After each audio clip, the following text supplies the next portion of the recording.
de l'île ne peut être qu'annonçateur de ce qu'attend ce gouvernement aux prochaines élections. Ces émeutes de la faim vont déborder si les gaspillages de fonds publics avec un parfum de corruption persistent. Et je lance un appel au Premier ministre de prendre des actions nécessaires pour éviter à ce que les débats se font dans la rue. Car quand se font dans la rue, ce n'est pas joli à voir. Monsieur le Président, un gouvernement qui se dit populaire à entendre ceux de l'autre côté de la Chambre, particulièrement pendant leur discours durant la motion de censure très récemment, et ils faisaient tous allusion à un sondage de 600 personnes. Ce matin, on a entendu le ministre Kalitchen, et je lui reprends, que 103 claques magistrales à l'opposition. Mais malheureusement qu'il n'est pas là, je lui rappelle maintenant d'écouter les claques par centaines ou milliers venant de la colère de la rue. Populaire, vous dites, qui ne se rappelle pas de l'épisode sauve qui peut de 2 ministres à Maïbo et catapultés dans leur voiture pour éviter la colère des mandats. Qui ne se rappelle pas de la réunion qui tourne en eau de boudin à Manhattan, à Vaqua Phoenix, où je quote fine cause causée qui pas bien causée, est parti en 4e vitesse pour éviter une chaude confrontation avec les citadins. Qui ne se rappelle pas le ministre du Transport pris à partie par une foule en colère lors d'un site visit à Chemin-Grenier en mars 2021. Le vice-premier ministre, en compagnie du maire de Port-Louis, pour un constat des drains à Rochebois, et lui aussi a été le cible des habitants furieux. Et finalement, la révolte de la faim dans 11 régions de l'île par des gens désespérés et assommés par la crise sociale. Les membres du gouvernement ont soigneusement évité de s'y rendre pour des raisons très évidentes. Et comme dirait l'anglais, « What is bred in the bone will come out in the flesh ». Qui sème le vent récolte la tempête. Monsieur le Président, certains des taxes imposées sur le carburant doivent être enlevées que temporairement pour une réduction des prix des carburants à la pompe. Une réduction de 10% du prix du carburant à la pompe est très réalisable, considérant la réserve dont dispose le ministre des Finances dans les Special Funds. Sinon, pas pourquoi enlever carrément les 65 sous pour la construction d'installations de stockage de produits pétroliers par litre d'essence, la contribution de 2 roupies pour financer le coût des vaccins ou un excise duty très élevé à 12 roupies le litre. Des décisions dures, certainement, mais au moins dans un moyen terme, aiderait ce peuple à vivre décemment. Je fais un appel au ministre du Commerce, encore une fois qui n'est pas là, l'honorable Kalitchen, car si vous n'agissez pas, vous serez connu à la postérité comme le père des taxes sur taxes cautionnant les augmentations successives du carburant. Monsieur le Président, quand le Premier ministre, dans une de ses sorties le 22 mai, nous dit que le prix de l'essence est plus cher aux Seychelles, à Singapour, à La Réunion, d'une roupie à 10 roupies, il s'abstient délibérément de mentionner que le salaire minimal de ces pays est au moins 5 fois plus à La Réunion et à Singapour, et 1,5 fois plus aux Seychelles. Monsieur le Président, nous vivons une situation extrêmement grave et ça doit interpeller l'exécutif, que ce soit le PIB, la dette publique, le taux de croissance ou celui de l'inflation, ou expliquer davantage et avantage le coefficient de Gini. Ces chiffres n'intéressent guère la majorité de nos citoyens. Le gouvernement peut manipuler les chiffres tant qu'il veut pour donner raison à son politique monétaire. Mais ce qui est important pour eux, pour ces gens, que le lendemain serait meilleur. Mais hélas pour elles, au bas de l'échelle, malgré certaines prestations sociales annoncées, leur corbeille ménagère subit de plus en plus belle les cascades d'augmentation et doivent toujours continuer à lutter pour sa survie. Monsieur le Président, l'inflation pèse lourd dans le panier des ménagers, à tel point qu'elles sont devenues financièrement fragiles avec un pouvoir d'achat très réduit et de moins en moins ressemble à un peu de chagrin. Le gouvernement, par le truchement du Premier ministre, qui, selon le budget, va présider plusieurs comités, Croit-il vraiment que 1000 roupies, 33 roupies par jour, accordées à une salaire de moins de 50 000 roupies, ou l'augmentation du pension de 1000 et de 1000 pour ceux au-dessus des 65 ans, peut honnêtement compenser la hausse du coût de la vie, sachant très bien la valeur réelle de notre roupie qui s'est dévaluée vis-à-vis des devises étrangères et un taux d'inflation en hausse continue. Et surtout, comme l'a dit le ministre lui-même, notre dépendance alimentaire est presque 75% de l'étranger. Monsieur le Président, j'accueille favorablement et certainement certaines des mesures à aider cette classe sociale, plus affectée par la crise. Mais cette grande disparité qui existe toujours entre ces augmentations de différentes denrées alimentaires, pharmaceutiques parmi d'autres, et l'accompagnement financier que propose le ministre des Finances n'est pas suffisant. Surtout que le pouvoir d'achat a baissé par au moins 25% et notre roupie s'est dépréciée vis-à-vis du dollar américain depuis 2015 par au moins 44%.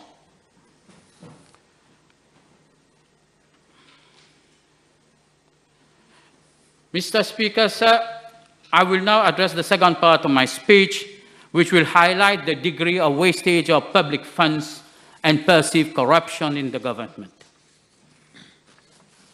Monsieur le Président, la dégringolade de nos réserves dans la Banque centrale, gaspillage et détournement des fonds dont était victime le contribuable mauricien est légion de ce gouvernement depuis son arrivée au pouvoir en décembre 2019. L'affaire BAI, quand on disait que l'État, aucun sou ne serait déboursé par l'État, mais on a vu qu'il a fallu débourser 20 milliards. Le Safe City, 19 milliards, mais pas encore aidé, qui n'a pas pu aider pour au moins résoudre la mort d'un sympathisant du MSM. Air Mauritius, sans oublier les factures et salaires astronomiques de ce fameux asset stripper qui est l'administrateur d'oiseaux très rares. 12 millions à la NIC pour Air Mauritius. Le Betamax, le 6 milliards de la vengeance et de la vendetta politique. Les 5 milliards de Côte d'Or et ce faible taux de rentabilité. Je viendrai avec la santé plus tard, avec ces 1,2 milliard. Le Saint-Louis Gate et ses allégations de 700 millions de commissions, qui a déjà coûté le Marocain ministériel à un élu de la Chambre du côté du gouvernement. Les 500 millions payés pour les tablettes, mais jamais livrés par le ministère de l'Éducation. J'évite de mancher d'autres pour ne pas forcer de partir plus tôt. Monsieur le Président, le MIC, 80 milliards à sa disposition et une grande opacité au déboursement de ces fonds.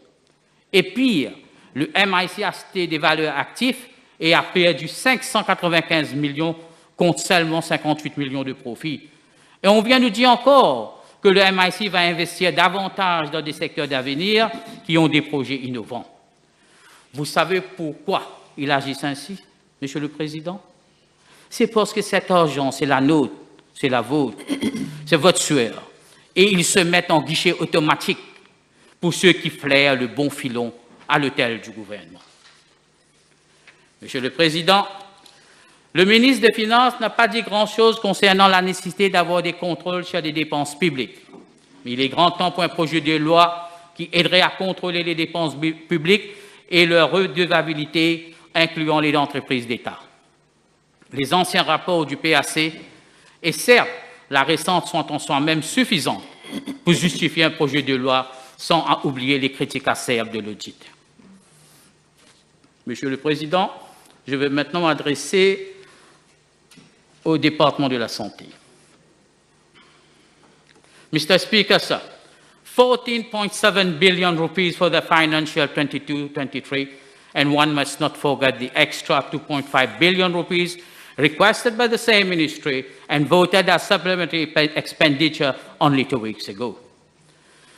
Mr. Speaker, sir, although we all admit that COVID-19 came as a thumping blow to the system, it could not have found an easier target as the Mauritian healthcare system, which suffered from such incompetent leadership. Monkeypox, if it could talk, must be thinking to itself it is already Christmas when it will come to procurement of tests and vaccines against its progeny if it comes to Mauritius. Monsieur le Président, je demande à l'honorable ministre s'il y a un pays dans lequel le ministre de la Santé a été accusé d'allégations aussi graves ou beaucoup moins graves de corruption et de gaspillage des fonds publics et est toujours assis sans vergogne et boulonné aux sièges ministériels et ses privilèges. Les ministres de la Santé de divers pays, dont le Zimbabwe, l'Indonésie, le Botswana et certains d'Amérique du Sud, ont dit démissionner. Et le mois, pas le dernier, le secrétaire à la Santé au Royaume-Uni a dû de faire de même après avoir enfreint les directives de distanciation sociale. Qu'est-ce qu'il avait fait? Un petit bisou à son ami. Alors qu'ici, notre ministre de la Santé n'a même pas été réprimandé pour son rassemblement social élargi avec plusieurs personnes pendant le Nouvel An et sans masse. Monsieur le Président, la gestion de la crise sanitaire par le ministre de la Santé a été pour le moins, dans mon opinion, catastrophique. Comment des gens peuvent-ils être arrêtés ou condamnés à une amende pour avoir osé manger sans leur masque, alors que lui, il organise des fêtes démasquées, sans distanciation sociale, pour chanter le coucou pendant que ses collègues marchent démasqués dans les supermarchés comme s'il était au-dessus de la loi. Monsieur le Président, ce même ministre s'est fait remonter les bretelles à 2 reprises par son propre Premier ministre. En mars 2020, quand il était venu à la station nationale pour nous dire qu'il n'y avait pas de cas de virus, de Covid, pour 30 minutes après, le Premier ministre vient annoncer à la population on a déjà eu 2 cas. Et lui-même, en décembre 2021, un refus persistant, entêté, pour ne pas donner une enquête concernant les dialysés qui sont morts à l'hôpital de Suivez. 3 jours après le cabinet ministériel, il a dû accepter qu'un fact-finding committee doit être mis pour voir la lumière de ce qui s'est passé. Le départ en retraite forcé en 3e vitesse de son senior executive officer en dit beaucoup après l'éclatement de l'affaire Molnupiravir. N'oublions pas, en parenthèse, le refus de rendre public ce rapport. Parlant des dialyses, j'espère que le ministre de la Santé fera preuve de diligence pour proclamer l'article pertinent de la loi sur les tissus humains afin de fournir le cadre juridique pour le don d'organes à Maurice, ce qui marquera un grand pas dans les soins aux patients dialysés. Et Monsieur le Président, malgré que le Premier ministre ne n'a pas demandé de step down, il aurait dû, dans un sursaut d'orgueil et de son propre dignité, de le faire lui-même. Mais malheureusement, un tel gaspillage généralisé et continu des fonds publics dans son ministère est en fait glorifié par le grand chef des omelettes qui le loue comme le meilleur ministre de la Santé. Monsieur le Président, quelle que soit la façon dont vous regardez le récent scandale du Molnupiravir, le scandale du Molnupiravir pue dans les narines. Et ajoutez à cela un rapport d'audit accablant concernant les quarantaines et les fantomas qui étaient présents, mais à l'exemple de certains qui s'en occupaient, et les 400 millions qui viennent d'être votés comme une lettre à la poste la semaine dernière, et aussi ce matin, 1 milliard fut voté pour les mêmes items. Monsieur le Président, la fourniture d'équipements et de médicaments représente un chiffre d'affaires de plus d'1 milliard de roupies par an, et alors que les freins et les contrepoids sont graduellement abandonnés, les vannes de corruption commencent à s'ouvrir et le pays se transforme en une mangeoire pour les petits copains.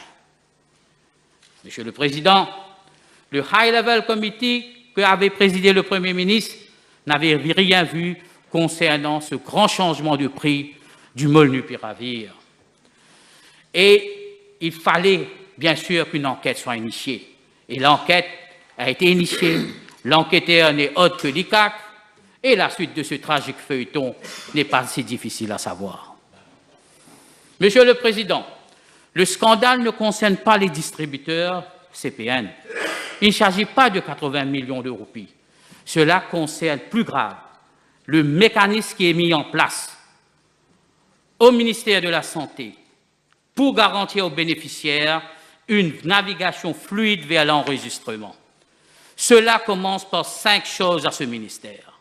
Le premier, on modifie les lois. Le deuxième, on se faufile dans les réglementations. Le troisième, on conçoit des appels d'offres sur mesure, donner des licences ici et en refuser à d'autres.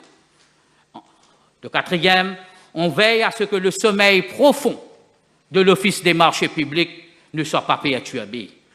Et cinquièmement, cela se termine par des institutions complaisantes au Eben Triangle qui viennent à la rescousse quand les coupables sont pris en flagrant délit et s'assurent que le dossier est en sécurité dans un tiroir profond. Cela, c'est une fourmilière grouillante de copains partageant des intérêts similaires. Kisnen, feu Kisnen, a donné un coup de pied dessus. Malheureusement, il n'est plus là pour raconter l'histoire. Monsieur le Président, aujourd'hui, ce même ministre va gérer 14,7 billions de roupies. Ça me fait peur quand même. Le budget de la santé ne fait point mention comment régler le problème de rupture de médicaments dans les pharmacies des hôpitaux, surtout ceux qui sont en grande demande, vu qu'on a un taux très élevé des maladies non transmissibles. Concernant des médicaments anticoagulants pour les patients cardiaques, les gouttes pour ceux qui ont des problèmes oculaires et d'autres plus légers, la toux normale. Monsieur le Président, le prix exorbitant de certains de ces médicaments et la hausse spirale des prix dans nos pharmacies, parfois aller même jusqu'à 80%, les rend inaccessibles aux personnes âgées et vulnérables de notre société.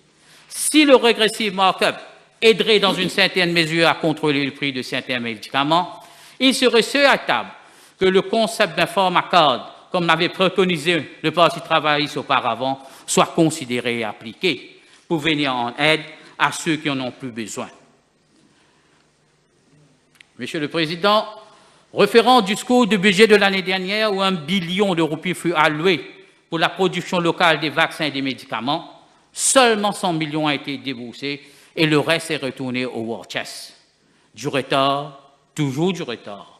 Et l'Afrique se positionne déjà en pleine ébullition et c'est que 3 juin, même pas 10 jours, 4 jours avant la publication du budget, qu'un comité ministériel présidé par le Premier ministre pour accélérer son décollage. Le Sénégal, la Rwanda, l'Afrique du Sud accueillent déjà la venue de Moderna et Pfizer pour la production des vaccins. Monsieur le Président, le budget de la santé fait mention à la modernisation des infrastructures et logistiques de santé, 2,5 milliards. L'apport logistique et infrastructurel est nul doute important dans l'avènement d'un service de qualité. Mais ce qui est plus important, c'est que le niveau de soins qui sont administrés aux patients et donc la formation de nos jeunes médecins, spécialistes ou le corps paramédical, infirmiers, eux, ils n'ont eu aucune considération dans ce budget, car des sessions de formation d'outre-mer est hautement demandées et cela n'est pas à la portée de tous. Un budget spécifique aurait dû être alloué uniquement pour la formation médicale. C'est ainsi que la qualité des soins pourvus sera améliorée.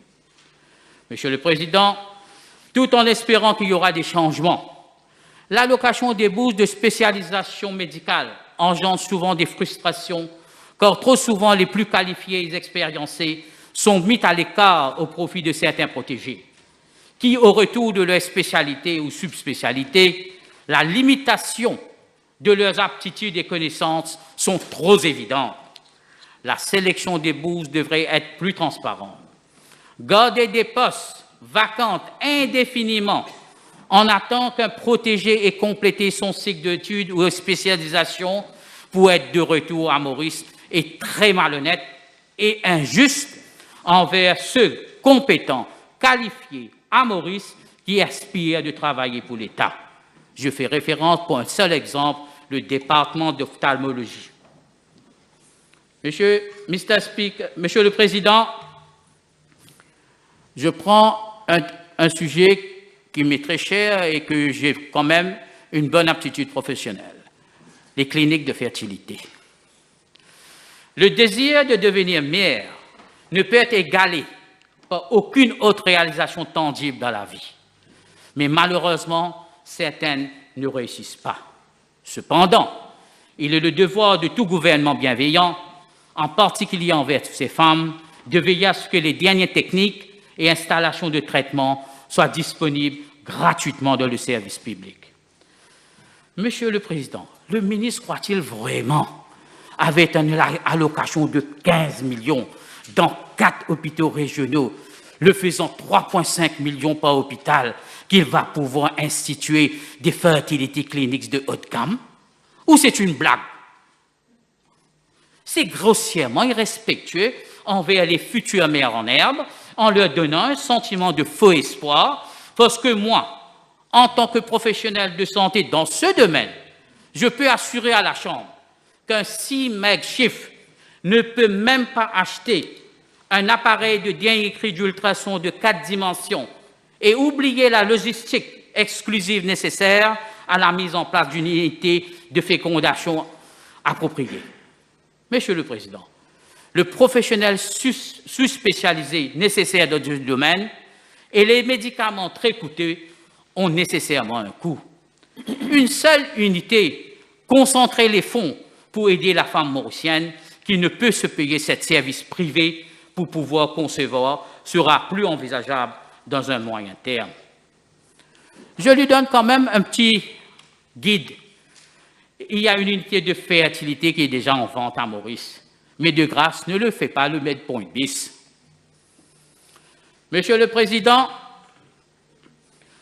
si vraiment ce gouvernement veut venir en aide à ces femmes qui souffrent en silence, mettez votre ego de côté et mettez en sentier ce que le programme électoral 2014 du Parti travailliste avait préconisé. Un hôpital spécialisé pour les femmes. Il ne faut pas rire. Ces femmes sont infertiles. Elles attendent de l'aide de vous. Il ne faut pas rire, monsieur, parce que vous avez des enfants. C'est pourquoi vous riez. Hein? C'est pourquoi vous le faites. Un hôpital spécialisé pour les femmes et cette unité d'assister ces dames qui éprouvent des difficultés à concevoir, y trouvera sa place. C'était la vision de notre leader de parti. Cessez avec les effets d'annonce. Sinon, je vous dis, de l'autre côté de la Chambre, les larmes de ces femmes vous entreront à jamais. Monsieur le Président, il n'est un secret pour personne que nous avons une population vieillissante. 1,5 milliard d'euros pour la construction et rénovation de nouveaux hôpitaux. Mais pourquoi la santé de nos aînés et pensionnés n'ont pas été considérés comme une priorité? Avec 20% de la population, avec 240 000 personnes âgées au-dessus de 60 ans, le gouvernement aurait dû venir de l'avant avec un hôpital gériatrique qui serait un atout formidable dans la dispensation des soins multidisciplinaires sous un seul toit à nos personnes âgées. Le War Chest qui contient presque une projection de 40 milliards, alors je fais un appel à considérer fortement ce projet au lieu d'investir dans un hippodrome pour satisfaire le grand donateur du MSM. Monsieur le Président, j'aborde le sujet négligence médicale. C'est un fait que nous avons besoin de médecins avec une formation spécialisée la nuit, puis une attention immédiate aux patients très malades pour éviter le retard dans le diagnostic, puis une intervention immédiate et rapide, en particulier dans les spécialités à haut risque telles que l'obstétrique, la gynécologie, l'anesthésie et la pédiatrie. Mais il est tout aussi vrai, Monsieur le ministre, que de nombreuses preuves viennent sur votre table à la suite de services médicaux fournis pendant les heures du travail du jour. Donc, l'introduction d'un middle grade docteur de ces spécialités à risque aiderait beaucoup à améliorer le service. Monsieur le Président, bien que le concept d'avoir des docteurs pleinement formés en spécialité avec des aptitudes spécialisées de garde la nuit soit dans la bonne direction, le ministre doit aussi être proactif afin d'encourager les jeunes spécialistes à être employés avec une supervision adéquate. Un certain nombre d'entre eux, comme vous le savez, travaillent soit en tant que des spécialistes intérimaires ou simplement en tant que médecins généralistes. Et il ne faut pas get figure pour les employer comme spécialistes. Monsieur le Président, je ne peux m'empêcher de commenter la façon de diminuer les plaintes pour négligence médicale présumée. Augmenter le personnel va bien sûr aider, mais l'aspect crucial d'une complainte médicale est dans la prise de décision et dans la qualité des soins. Notre niveau de performance doit être nivelé par le haut plutôt que par le bas, avec une formation continue. Et les contrevenants habituels, même s'ils sont vos proches, vos amis, l'ami de vos petits copains ou copines, ne doivent pas être promus face à l'adversité, mais plutôt supervisés et recyclés.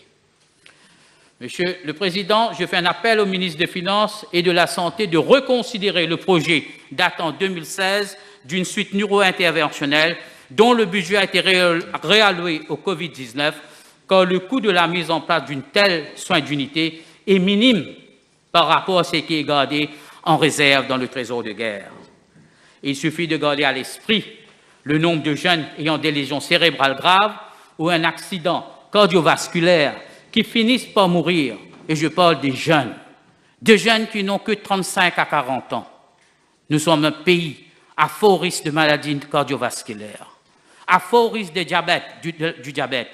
Donc ces gens finissent par mourir à cause du manque d'installation de pointe dans ce domaine dans nos hôpitaux. Monsieur le Président, je note aussi que 1 milliard de roupies sont destinées à la vaccination supplémentaire, malgré la faible demande et utilisation de la 4e dose, qui n'a pas pris de l'ampleur et n'a non plus été approuvée par l'OMS comme obligatoire pour l'ensemble d'une population.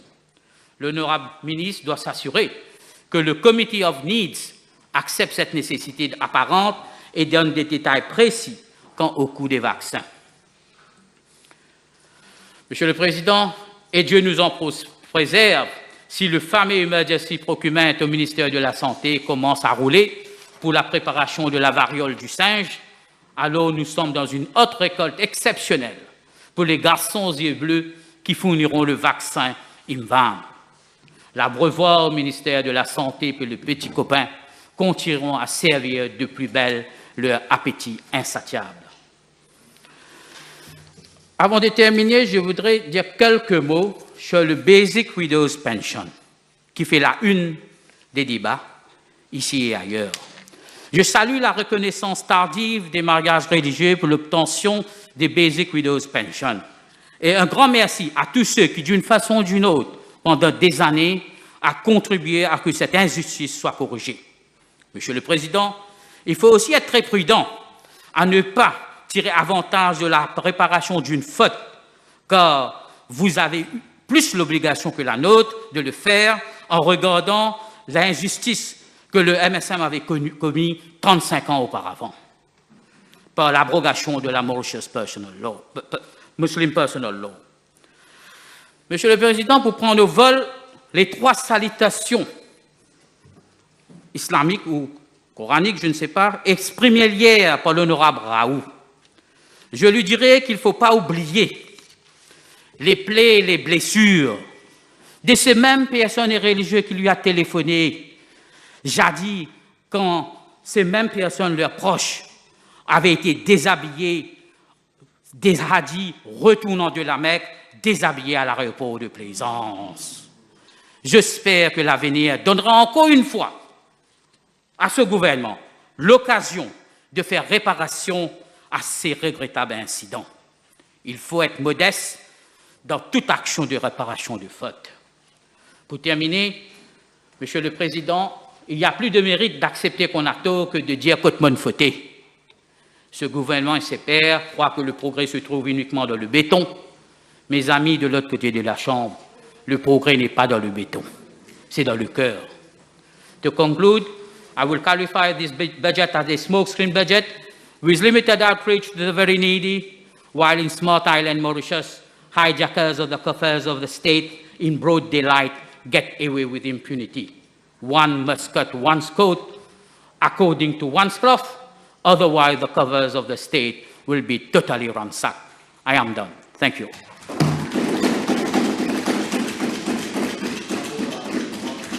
Thank you, Mr. Speaker, sir. I will start first with a comment on what Honorable Utim said on my resignation as Minister of Health. Now, Mr. Speaker, sir. Omia. It's Omia. All right, Omia. Mr. Speaker, sir, I will just relate something that happened in the year 2008 or 2007. There was a gynecologist working in the public sector. And that gynecologist, he was a public servant, and at that time, he was authorized to do private practice. Obviously, you get that privilege to do private practice. And then he took 2-3 weeks of sick leave. And during sick leave, you were supposed to stay at home. And what he did, he worked in the private sector. And he worked in the private sector. And no one was knowing about his working in the private sector. Sick leave and working in the private sector, yes. And what happening next? But no one was knowing. Obviously, no one is going to follow who is doing. And this gynecologist happened that whatever he was doing in the private sector, that patient did a complaint. And once this patient did a complaint, the complaint reached the authorities, and the authorities investigated.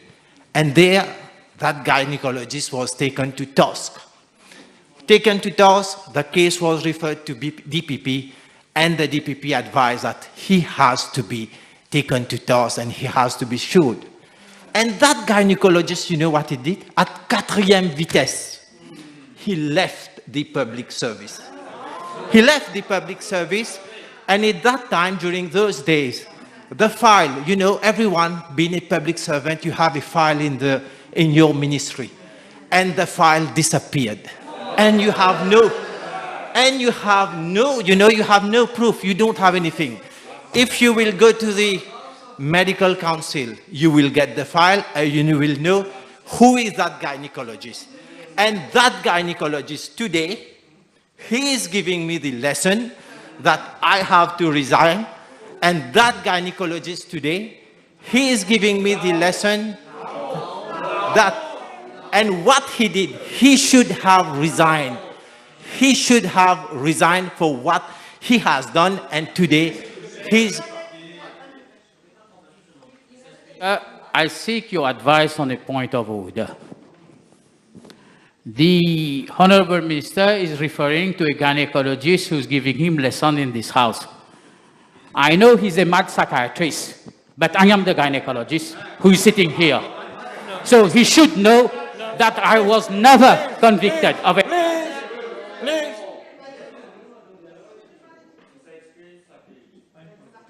Did you say what kind of psychologist? Okay. Psychiatrist? Yeah. What word did you use? Mad? If that word, let me check. If that word was used, you better apologize if you use that word. If you didn't, let me check. If I use the word mad psychiatrist in reference to the purpose of psychiatry, but I remove it. I remove it unconditionally. Apologize for that. No, I have removed it unconditionally. You apologize, okay? Of course. Good. Now you continue. Because, sir, you know, I'm a psychiatrist, and I used to see many patients who are really having mental problems. And whenever these patients come to me, they told me that, you know, I'm not mad. That is, the patient will say, I'm not mad. You are mad. And in fact, we understand that. Mr. Speaker, sir, as psychiatrists, we understand that very well. Who is mad? Anyway, let me continue, Mr. Speaker, sir. So I'll be back to my speech. The world is going through challenging times, and the last time that our planet was confronted to such crisis dates back to almost a century. That is the last 2 world wars. In 2 years, our planet has witnessed an unprecedented pandemic with COVID-19, coupled with the war between Russia and Ukraine, as well as the ongoing closures in major cities.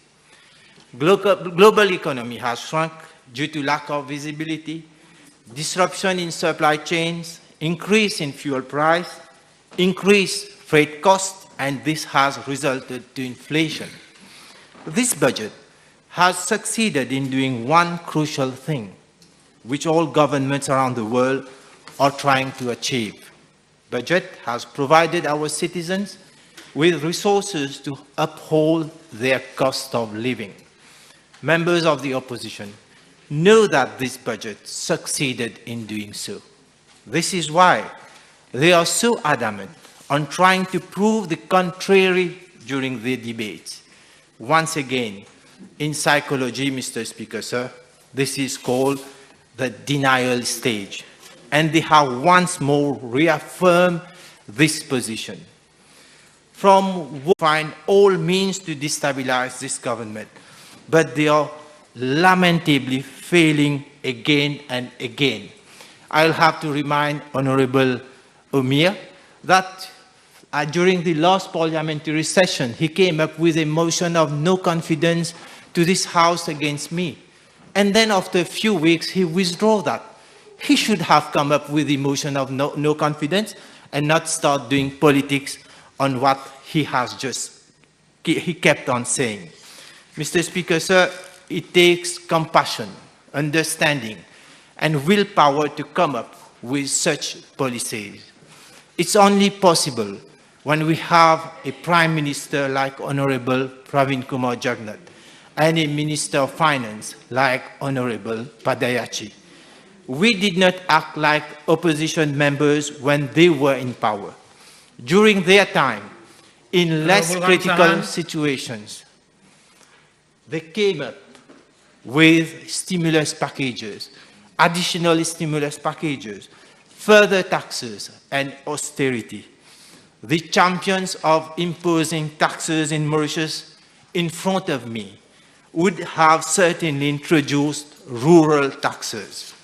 On the contrary, this budget is not only a no-tax budget, but it has also reduced and done away with 13 taxes like the municipal tax. This is a response of a government who knows how to be à l'écoute du peuple et qui sait comprendre les besoins du peuple.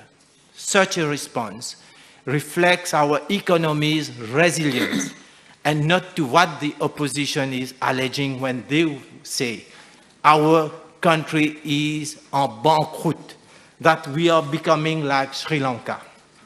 Our economy rests mainly on tourism, manufacturing industry, and financial sector.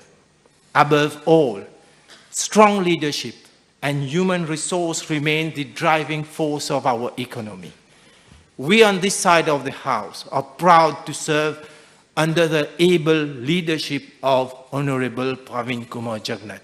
We can understand the frustration of Honorable Shakil Mohammed, who cannot and is ashamed to give such credit to his leader. And yesterday, he pointed out to the Minister of Finance why we are giving all respect and all credits to our leader and our Prime Minister. Today, the opposition is claiming that this government has presented a budget with the sole objective of being re-elected. In fact, this is the opposition's only motive. This can be seen through their speeches where they adopt a stand only to secure their soi-disant political credibility. For the sake of their political survival, some are ready to sacrifice our social harmony and to tarnish the country's image internationally. We saw their attitude during the Wakasio incident. They participated in mobs in front of the line barracks. They portray themselves as sauveurs of human rights, garants de la Constitution, but in fact their aim has consistently been to hinder all efforts to kickstart our economy. Tarnishing the image of our country internationally has direct consequences on our economy. They purposely went to such extents, even if it was a threat to our tourism industry and the employment of our brothers and sisters depending on this key sector. Yet, the same honorable members call themselves patriots. They claim that they are doing their duty as opposition members. In fact, they are only using their parliamentary immunity to ventilate baseless and unfounded allegations. Mr. Speaker, sir, coming back to my speech, be it staff from health sector, police force, local authorities, tourism industry, public servants, the government of Honorable Pravin Kumar Jagannath has always given due credit to our working class. This budget is indeed with the people, for the people. It has paved the way for further economic growth, job creation, modernization of our amenities, and brought a shift to use of renewable energy. It follows all procedures established at all levels in our local laws. Listening to the opposition members again, they give the impression that projects like housing and land and drainage can be implemented overnight. No, Mr. Speaker, sir. I guess it has been a very long time since they haven't been in government. They have lost track of procedures and administrative purposes. This budget has set a roadmap for enhanced sustainability with a strong foundation for our sécurité alimentaire. Regarding health and wellness, Mr. Speaker, sir, the budget has increased from 13.1 billion rupees last year to 14.7 billion rupees. It's a testimony to this government's understanding of the necessity to preserve our welfare state. It emphasizes on the need for our nation to remain healthy with a constantly improving quality of life.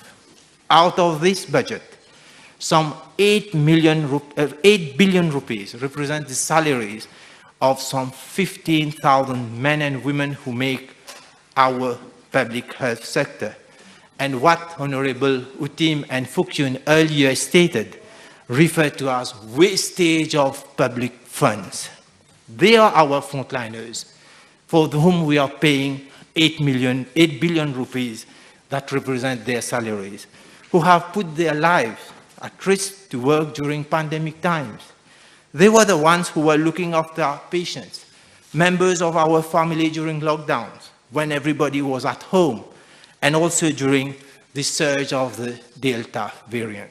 They are the ones who adapted to a new situation overnight in order to protect our population while working in quarantine centers, while ensuring contact tracing and doing testing for COVID-19 and vaccinating our population. Yes, yet their reward from Honorable Utim and Fukyun, what is it? Wastage of public funds. Flouting wastage. Today, we all know how lives have been preserved. Sorry. Thanks to them, our country is back on track and pursuing its stride forward. Our country is among the first in Africa in terms of vaccine coverage. If borders have reopened, our children are back to school. We are back to our daily routines. It is largely thanks to their efforts, to the efforts of the frontliners. And in spite of all of this, I really cannot understand why some haven't recognized their contribution. And again, we are wasting public funds. Instead of encouraging these heroes, some were only interested at a time in consent forms, fact-finding reports, as just stated, death toll, procurement of life-saving drugs, and even oxygen. And the latest accusation was that our staff, as yesterday pointed out by the honorable leader of opposition, at ENT, they were not trained. So at ENT, the staff were not trained. Thousands of patients have been at home, have recovered, and that's what we get from the leader of honorable leader of opposition. What a complete lack of respect toward these health staff coming from the leader of opposition. The same Honorable Juval yesterday stated that at one time he stated that he would donate his end-of-year bonus to our frontliners. It's in the Hansard, and I invite him to confirm when he is going to do so. Mr. Speaker, sir, coming back to the budget of my ministry, some 3.4 billion rupees will be used for supply of goods and services, including medical supplies, drugs, and equipment. 2.5 billion rupees of the whole budget will allow us to finance capital projects. Government spending on health increased by nearly 60% over the past years, from 9.2 billion rupees in 2014 to 14.7 billion rupees this financial year. Yet, for Honorable Juval, the increase in the Ministry of Health budget represents nothing due to inflation. He should note that expenditure on health, as a percentage of GDP, it has improved from 2.4% in 2014 to 3.2%. Per capita government expenditure on health, which was around 7,200 rupees in 2014, is now at more than 11,600 rupees. As for capital expenditure, it has increased from 804 million rupees in 2014 to 2.5 billion rupees, representing an increase of over 200%. Mr. Speaker, sir, in countries like United Kingdom, this year the government has to impose levies to sustain rising health costs. An additional tax of 1.45% was imposed on British citizens and residents. In Mauritius, it's the contrary. The government has ensured the continuation of free health care, which is used by more than 72% of the population, that is nearly 900,000 people, without having to have recourse to such drastic measures as we've witnessed it in UK, France, and even in USA. Mr. Speaker, sir, Budget 2022-2023 provides for specialists to be physically present in hospitals at all times. For years and years, we have had cases of medical negligence in relation to maternal and childbirth issues. When such incidents happen, some now readily position themselves as les plus grands défenseurs of future mothers and of our newborns. Some are now claiming that they brought such an innovation. These very individuals, when they were in power, did absolutely nothing. I am again referring to the honorable member Utim, that in the year, Omia, he may, the gynecologist, point of order, he may have forgotten about medical negligence cases in the 90s when pregnant women have lost their lives while delivering, and they did absolutely nothing. For the first time ever in the history of our public health service, this government, under the stewardship of Pravin Kumar Jagannath and the Minister of Finance, is providing 24/7 specialist services in all our hospitals. And this Prime Minister and this Minister of Finance has done it. For some, even the very thought of such an advancement would not have crossed their minds. Mr. Speaker, sir, the 24/7 physical presence of a specialist in all hospitals will ensure timely healthcare delivery. Today, even if we go in private clinic, I'm sure Honorable Omia will agree with me, you will not have such facilities. I'm sure He's a gynecologist. He will also argue, I was waiting for that argument, that there was no provision for specialists to stay in hospital. Mr. Speaker, sir, let me remind the House that such provision when specialists had to stay overnight are already in place, especially during Class 3 and Class 4 cyclone warnings. Of course, we have to further improve the amenities. Mr. Speaker, sir, another landmark innovation in the public health sector is the introduction of primary coronary intervention. Let me explain how this measure will be a game changer. Our country has a high prevalence of non-communicable diseases, and cardiovascular issues remain the leading cause of mortality locally. This tendency has been noted for years, and the incidence of cardiovascular diseases in the youngsters is increasing. At this point, I do agree with Honorable Omir. Currently, most acute cases coming to our accident and emergency departments are treated with thrombolytic agents. This is drugs which dissolve clots in blocked arteries. Patients are admitted in coronary care unit for observation, for treatment, and then planned angiography, which is in turn followed by stenting, that is putting that réseau at a later stage. Just to highlight, the medication used for dissolving clots is very expensive. Primary coronary intervention works differently. In this case, once a patient is diagnosed with acute myocardial infarction, that is blocked arteries of the heart, as per the doctor, he or she may be taken for immediate angiography and stenting. This is what we refer, mettre réseau dans artère bouchée. This procedure will save more lives, allow us to decrease hospitalization time and cost as well. And to undertake such procedures, we of course need trained personnel. We need angiography machines, cath labs, and we need the services to be delivered on a 24-hour basis. Thanks to the will of our cardiologists, Dr. Umesh Shamlal, Dr. Sunil Ganesh, and Dr. Rabindranath Jagesar, such services will be available on a 24/7 basis. The Ministry of Health, the Ministry of Finance, and this government, in its wisdom, have rightly allocated my ministry with the appropriate funds to make this happen.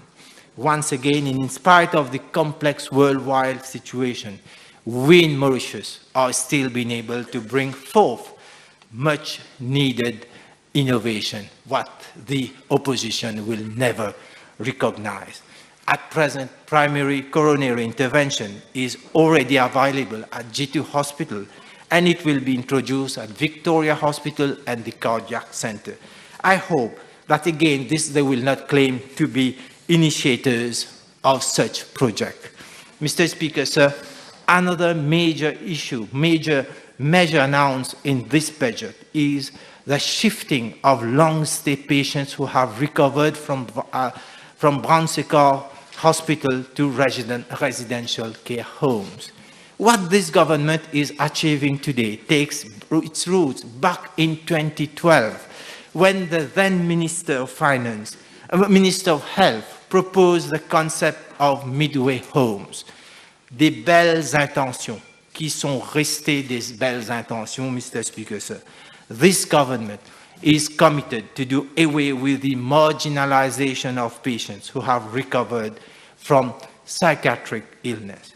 Patients have fundamental rights which have to be upheld at all costs. It's our duty as a society to contribute in doing away with discrimination and unwarranted taboos. A recovered patient cannot and should not spend the rest of his days admitted in a hospital. This budget will in fact allow more than 100 stabilized patients to be placed in residential care homes through the National Social Inclusion Foundation, NSIF, and NGOs. Ce gouvernement montre qu'il a à cœur se laisser pour compte depuis tant d'années. Monsieur le Président, grâce aux efforts combinés de notre ancien Premier ministre, Sir Anirudh Jagnat, et notre Premier ministre, Pravin Kumar Jagnat, Maurice aura un Ayush Center at Côte d'Or. Mr. Speaker, sir, this budget remains in line with the government's ambition to decentralize, specialize, and modernize health services across the island. It can only be achieved through progress in infrastructure. Currently, my ministry operates some 7 specialized hospitals, more than 100 community health centers, some 20 area health centers, 5 medical clinics, as well as 1 hospital in Rodrigues, along with 11 community health centers and 2 area health centers. Though we have wide coverage, many of these buildings serve their purpose and have to be uplifted to meet the demands of a modern-day medicine. I personally visited many health institutions, be it at Tamarin, Casse-Noyal, Chemin-Grenier, and so many others, where the infrastructure is no longer appropriate. The ongoing crisis has not been used as a pretext to sacrifice such vital projects. The buildings for the new cancer center at Solferino is already completed at 95%. Funds to the tune of 870 million rupees made available under this budget will allow us to procure high-end equipment, including 1 MRI machine, 2 3D linear accelerators, equipment for nuclear medicine, PET scan, and a high-dose rate brachytherapy machine, among others. Again, this investment is not wastage of public funds. Works for the new flag hospital are advancing at good pace, and more than 40% of infrastructural works have already been completed till date. The Ministry of Finance has earmarked a further 440 million rupees for the completion of the project, and the second phase of the project will be implemented under a public-private partnership. The contract for the new eye hospital which will be built at Rédu, has already been awarded. The budget provides for 192 million rupees to start the works. This budget is also earmarking funds for the new medical clinic at Rivière du Rempart, which is at design stage. The Grand Bois Medical Clinic, the new area health centers at Cupip and Bamboo, these projects have already reached tendering stage. Budget also provides for new community health centers at Cantourelle, Écoignard, The Vale, Glen Park, Casse-Noyal, Piton, and Tamarin. Mr. Speaker, sir, in response to the needs of our dialysis patient treatment services, this budget is providing my ministry 20 million rupees for new hemodialysis center at SSR and hospital. 200 million rupees are also being made available for the setting up of the new renal transplant unit at Nehru Hospital, which is also at tendering stage. And part of the money will be used for a new neonatal ICU at Nehru Hospital. Mr. Speaker, sir, this government has recognized that given the aging of our population and the drop of our fertility rate, we had to act. Some months back, we inaugurated the first ever public fertility clinic of the island, and this budget will allow us to further develop these services. Not what Honorable Omia was saying, that the amount of budget being earmarked for 4 centers. Mr. Speaker, sir, the service provider, we will provide the services in the centers, but one at SSRN Hospital, there would be the main center, where we will have the laboratories and other specialized services, and not what he was saying earlier. Some months back, we inaugurated the first ever public fertility clinic of the island, and this budget will allow us to further develop these services. En ce qui concerne la formation, le ministère de la Santé a permis à plus de 1900 membres de son staff de se professionnaliser dans leurs domaines respectifs. Nous continuerons sur cette lancée et travaillons déjà avec nos partenaires locaux comme Polytechnics Mauritius, l'Université de Maurice et le MIH. Je félicite M. Matabadel et son équipe pour le travail formidable qu'ils font en termes de formation. Nous sommes aussi en train de renforcer nos accords avec des instances internationales comme l'Université de Bordeaux, le CHU de La Réunion et nos partenaires indiens et britanniques. In spite of these investments, Mr. Speaker, sir, I'm sure members of the opposition will continue to compare us with Sri Lanka. Monsieur le Président, lors de mon exposé, j'aurai l'occasion de revenir sur d'autres mesures budgétaires axées sur l'amélioration de la santé gratuite. Je voudrais parler de l'achat de médicaments puisqu'il s'agit d'un budget d'1 milliard de roupies, et également sur l'achat d'équipements et d'autres produits de santé. Let me remind the House that the procurement procedures are established under the Public Procurement Act and date back to many, many years. And all honorable members who believe that there are lacunes, there are copains, copines, and whatever all they were saying, they should have been to the police. They should have come and declare it in the public and not only use immunity in this House to say whatever they feel. C'est vrai. Nous devons nous remettre en question sur l'achat des médicaments et d'équipements. Nous assumons nos responsabilités, que ce soit pour les respirateurs de plaque and blister, le molnupiravir ou encore l'allocation de contrats. Ce type de situations ne sont pas nouveaux, et cela sous différents gouvernements. C'est pas seulement, c'est maintenant. Laissez-moi vous donner quelques exemples. I insist, I have no intention to defend or to look for excuses, or to put the blame on others. Revenons donc aux exemples. In Audit Report 2006, I quote, biomedical and high-tech equipment were procured to the tune of 80.4 million rupees. Information on equipment was missing. There was no evidence of physical verification of the assets. Incomplete record and inadequate control lead to poor safeguard and maintenance of these assets. The National Audit Office informed the Ministry to take remedial measures, but 1 year after, the office advised nothing was done. Rien. Mais l'honorable Duval, l'honorable Mohamed, l'honorable Boulel, l'honorable Duman et l'honorable Omir ont à plusieurs fois fait référence à l'achat de respirateurs avec pack and blister. Mais qu'est-ce qu'ils vont dire sur le 80,4 millions de roupies gaspillés en 2006? Est-ce que vous avez continué à penser en dehors du boîte? Je me demande maintenant. Is it not, at that time, is it not dilapider les fonds publics? Is squandering public funds? I'm asking Honorable Utim. I could have made reference to these cases well before, Mr. Speaker, sir, but purposely I haven't done so, not especially for political mileage, but I did not, I will explain to you later. I will now quote the audit report of 2009. 10,346 boxes of test strips to determine glucose in blood worth 2.6 million rupees had to be discarded. This was found it was found that glucometers were in fact not meant for use in hospital. L'honorable Ganga Prasad peut-il nous dire si c'était des stocks fictifs ou fantômes? Can he inquire from his seniors who were at that time in power? What have they done when they have noted such discrepancies? Honorable Mohammed, unfortunately he is not here.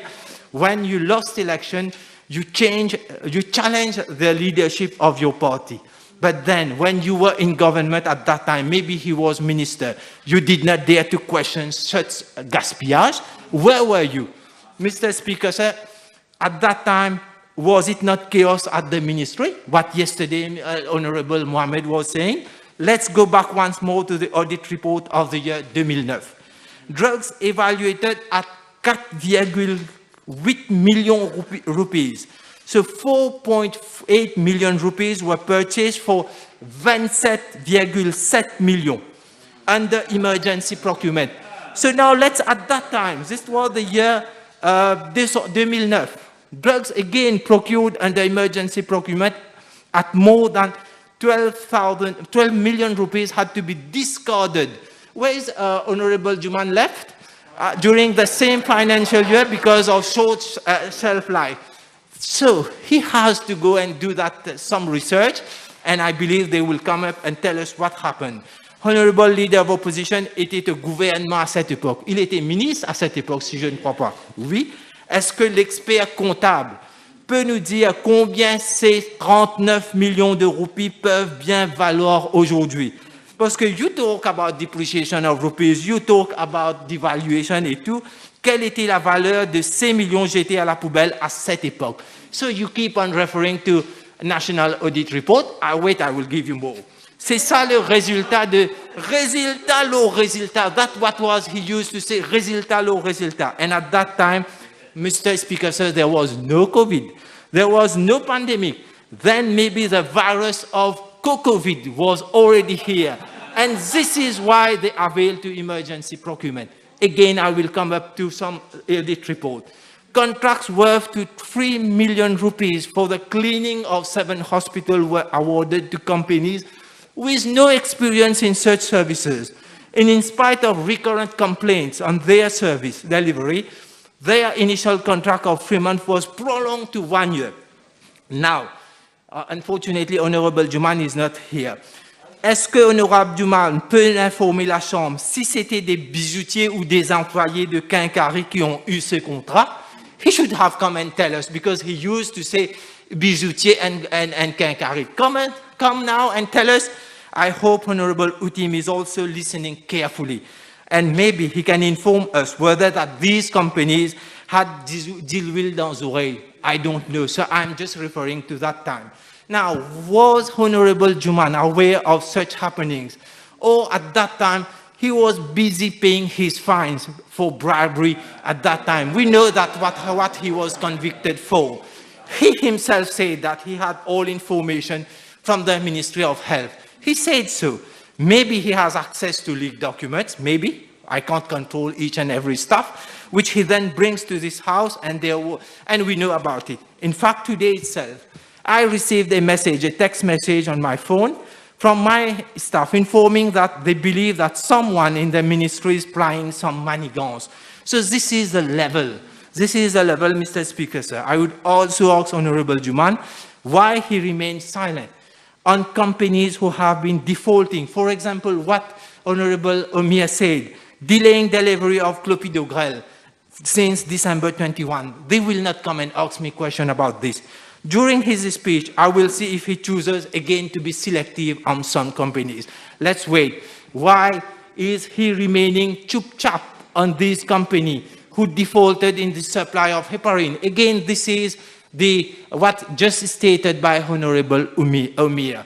I did have this information. With time, I'm going to give you all the information. Listening to Honorable Juman last time, it is as if he knows everything. At what time I reach the office, at what time I leave, at what time I have lunch, and even at what time I do go to the restroom. Now, speaking of which, Mr. Speaker, sir, let me take the honorable member to the audit report of 2010. In 2010, the Ministry of Health procured 222 toilet sets to be installed in regional hospital. And in 2012, the National Audit Office took them to task and underlined that in 2 years, only 1 toilet set had been installed. So what happened that? This is their level of professionalism. This is what they were doing. They should have also come at that time and give their views. Now I will invite Honorable Gangaposad. He also left. Why everybody is leaving? There was no point of order from the Honorable. Anyway, now I will invite Honorable Gangaposad to kindly go back to his own queries made during the supplementary appropriation 2021-2022. Was it incompetence or not? Was it lycéen PV saucisse? At that time, there was no lycéen and no saucisse. Can he inform the House what discrepancies were noted? The discrepancies represented what sum of money? How come such discrepancies occurred? I'm just giving the same question what he said he put to me last time. And why no initial due diligence was carried out? What sum of money was recouped for the payments made? Il n'y avait pas de guichet automatique. Someone said that government has a guichet automatique, and then That's what we were doing. I am putting this question to him now. And I will add one more question. Why were there absolutely no policies? This is the government's job. And to take decisions to address those issues. There now I will come, why I said in the earlier, why before I did not come out with that. The opposition is running out of arguments. And the latest comment made by the leader of opposition is a clear example. Mr. Speaker, sir, give me some time. I'll have only 5 to 10 minutes. I will go back to Honorable Duval's comments on Kukuruku. Even he doesn't know to differentiate between Cocorico and Kukuruku. So yesterday, he made that. So I'm sure, even Honorable Omi also made that. I'm sure many of us are fans of late Kishore Kumar's and the hit song of the Indian blockbuster Bombay to Goa, starring Amitabh Bachchan, s'il vous plaît. Is it a sin to celebrate Christmas at a cousin's place singing Kishore Kumar songs with my family? Or should I inform the House how many members of this House have publicly been in public gathering without mask? Should we remind Mr. Honorable Omir that he was himself in a child gathering to celebrate New Year party in a restaurant without mask? Should I remind you? Is this Hindi song, Mr. Speaker, sir, coming back to Kukuruku, is this Hindi song so bad? Is late Kishore Kumar so bad? Should I dance Macarena on the beach with you? With who? Should I do that? Mr. Speaker, sir,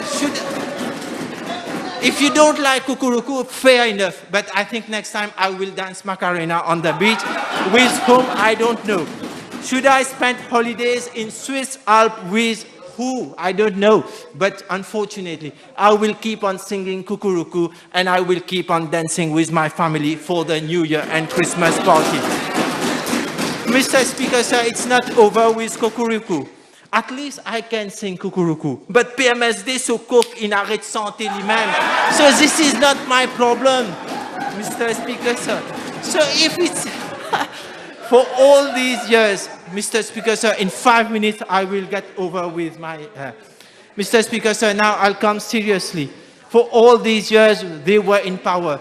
And in spite of all these points highlighted year in year by National Audit Office, they remain idle. As I stated earlier, there is a reason why I have not made reference to all these scandals earlier, not for political mileage or to look for an excuse. We in this government chose to work instead of indulging in demagogy. And what we have done, I will tell you. We have identified shortcomings. We need proper stock management of medicine. We need proper stock monitoring for expiry drugs. And we need to ensure that suppliers are not defaulting. Since January, my ministry is already working with the OPSG, Office of the Public Sector Good Governance, to enhance procedures and adopt best practices in procurement procedures first. Second, we are conducting an inquiry on stock management through our internal control at the Central Supplies Division.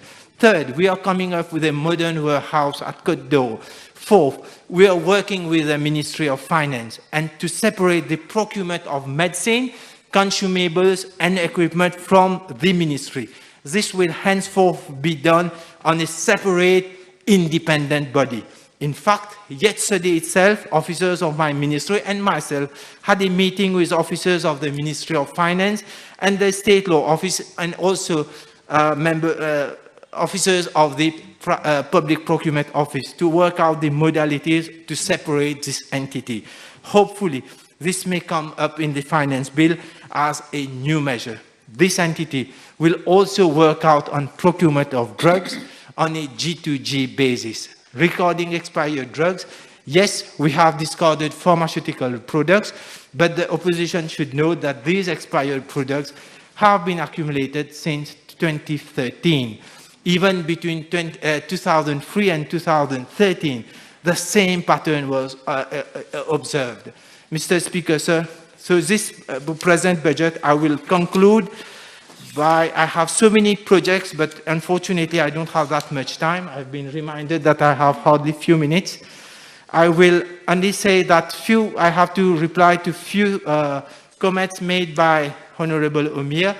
Selon nos estimations, plus de 28% de notre population sera âgée de plus de 60 ans d'ici 2040. Mon ministère et l'OMS travaillent dès maintenant sur le ICOP Strategic Plan. Un National ICOP Committee a déjà été mis sur pied à cet effet. Et puis, Monsieur le Président, let me conclude, probably. Monsieur le Président, ce gouvernement restera dans l'histoire comme le gouvernement qui a introduit l'usage du cannabis médical à Maurice. La mise en œuvre de tous ces projets n'aurait été pas possible sans le soutien indéfectible de notre SI, Mme Sue-Rotten, le Dr Ori, le Dr Carlesson et toute l'équipe administrative du ministère. While the opposition was busy with its baseless accusation, Ministry of Health won the gold, silver and bronze prizes in the public sector excellent award this year. The jury was composed of captains of the private sector. Monsieur le Président, vous noterez que je n'ai pas abordé notre gestion de la COVID ni notre campagne de vaccination citée comme exemple par les institutions internationales. Ceux qui ont la critique facile aujourd'hui avaient eux aussi la possibilité de bien faire sans pandémie ni guerre. Je veux terminer par féliciter le ministre des Finances pour l'équilibre qu'il a su trouver entre le social et les réalités économiques. Je suis fier de compter parmi mes colistiers l'honorable Padeati et grâce à nos efforts communs, y compris le PPS Raoult, la circonscription numéro 13, comme l'ensemble de notre pays, n'a pas été délaissée. Je tiens aussi à remercier le Premier ministre, l'honorable Pravin Kumar Jagnnath, pour sa vision, détermination et passion à diriger notre pays vers le chemin du progrès. Ce n'est pas pour rien que l'honorable Padeati a été élu meilleur ministre des Finances africain. Ce n'est pas pour rien que le gouvernement de l'honorable Pravin Kumar Jagnnath a été classé premier en Afrique et dans les top 15 du Good Government Index de l'Institut Chandler. Je dirais merci à nos frontliners et à notre population. Ce gouvernement continuera de travailler dans l'intérêt de chaque Mauricien et c'est encore une fois ensemble que nous allons poursuivre notre avancée vers la modernité et progrès. Merci, Monsieur le Président.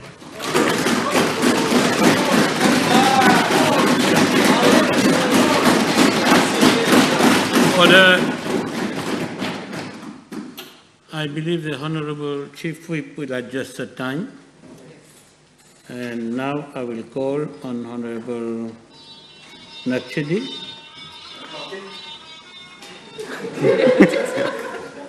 Thank you, Mr. Speaker, sir. I will first of all like to thank the Honorable Minister of Finance, Economic Planning and Development for his budget.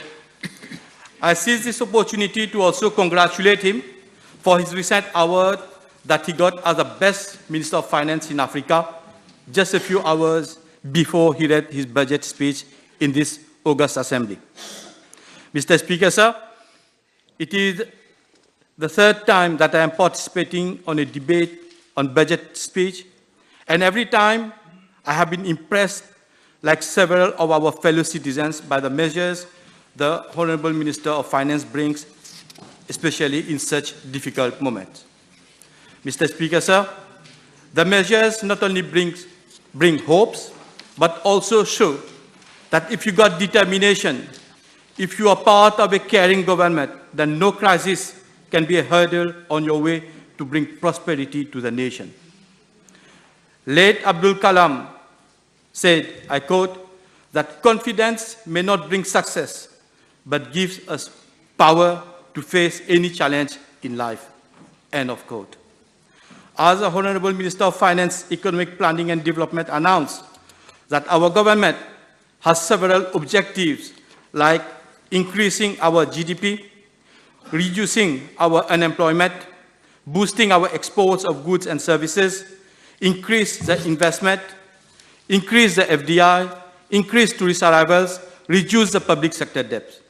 I would also like to thank the majority of our population who understand the situation as opposed to a few handfuls who are always on the roads and tarnishing the image of our country in the most anti-patriotic manner. When you listen to people outside, you can see that lots of people wanted this government to fail. The majority of the people have acclaimed this budget as it is a blending of social and economic aspects.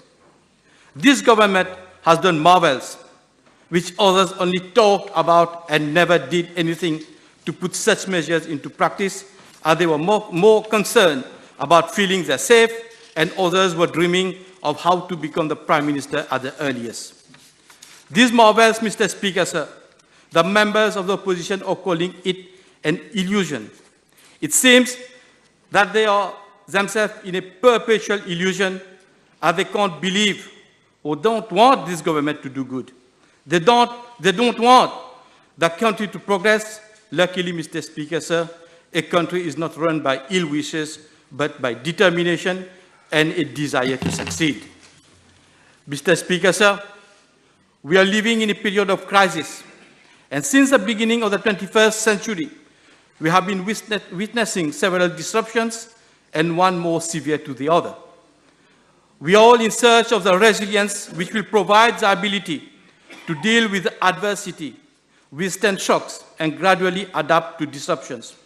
If we analyze the different disruptions, we will see that each evolves differently from the others, but many of them have overlapping consequences and not completely understood at the time of impact. This budget sets out the roadmap for our island to adapt and thrive in a post-pandemic world and moving towards a self-sufficient and more inclusive society. The measures announced by the Honourable Minister move towards ensuring a strong and vibrant economy, and this is what we need at this moment, as it is our duty to raise the standard of living, provide good jobs, and provide opportunities to vulnerable groups. Mr. Speaker, sir, we are all here today because our constituencies elected us to represent them in this House, so that we can work for the betterment of our country. In a few years, we will be celebrating the 60th anniversary of our independence, and our major challenge remains the prosperity of our country. Since this government is in power, it has been sowing seeds. Whether you want a garden or something for the future, you have to sow seeds. Seeds, S-E-E-D-S. This government is sowing the seeds for an inclusive and modern society. S-E-E-D-S here, Mr. Speaker, sir, I mean the S for the security of food, E, energy and environment, E for education, D, development of infrastructure, and S, social partnership and senior citizens. This is a seed that this government has been showing since 2014, and we will continue to do that beyond 2024. Mr. Speaker, sir, the budget is about enhancing the economic growth, resilience to future shocks, transition to a sustainable and inclusive development model, and investing in our people. Mr. Speaker, sir, today I have in mind those vulnerable people who less than a decade ago were getting a pension of about 3,000 rupees, and now they will be getting 10,000 rupees. Mr. Speaker, sir, several of our honorable members of the opposition raised the point that the basic retirement pension was not increased in 2020 and 2021, and our senior citizens were not compensated for the inflation. But, Mr. Speaker, sir, the pension in Mauritius is a prepaid pension, unlike the salaries and wages which are post-paid. Similarly, in December 2019, just after we were elected, the government increased the pension from 6,210 to 9,000 rupees. That is an increase of about 69%. Had we not suffered from the pandemic, there is no doubt that we would have done more, but the situation was difficult, and actually we are providing an increase which will bring relief to our senior citizens. When you realize that the same people who are criticizing this government in 2014 mentioned that it will be impossible to pay 5,000 rupees per month. This government introduced the minimum wage, where our mothers and sisters were being paid 1,500 rupees per month. And at that time, the then Prime Minister did not hesitate to tell the population, I quote, SSU pas fin faire pour don biberon, when ladies were fighting for the right. Today, the same people pretend to be the great defenders of the population. Whilst Mr. Speaker, sir, I condemn the act of some of the members of the police force, I also condemn this double standard of the opposition, who, when was the Prime Minister, was talking about SSU pas fin faire pour don biberon, and today pretend to be shocked with the clips in circulation. It is this government, during the most difficult time, took measures to avoid massive layoff of 100,000 people, avoid the economic bankruptcy and social chaos.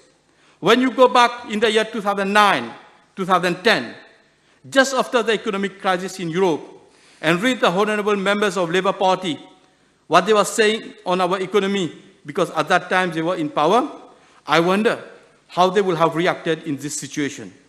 The situation which the world is facing since 2020, Mr. Speaker, sir, cannot be compared to that of the financial crisis in 2008. At that time, there was a solidarity globally. In 2009, more precisely, on the 2nd of April 2009, the leaders of G20 met in London and they devised a global plan for recovery. Their mission was to bring the world economy out of recession. A sum of 1.1 trillion US dollar was made available to boost the global economy.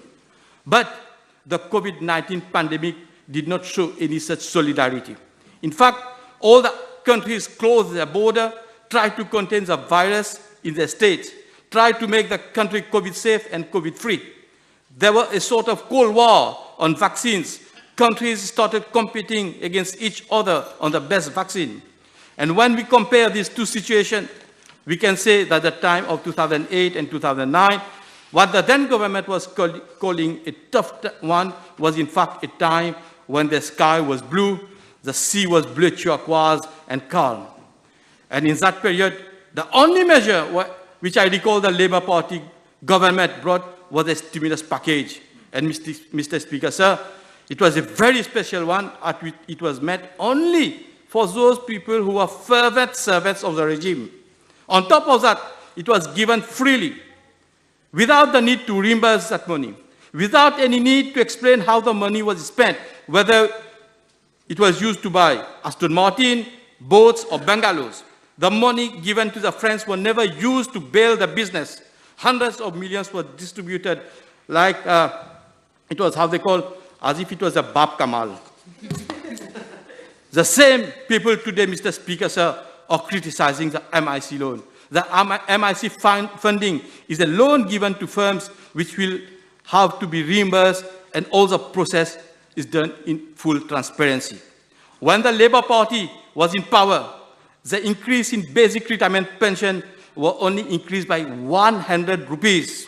And while increasing the pension by only 100 rupees, the then Minister of Finance added that this amount far exceeds the pledge to compensate for inflation, and that has never happened before. How unsympathetic they were and still are.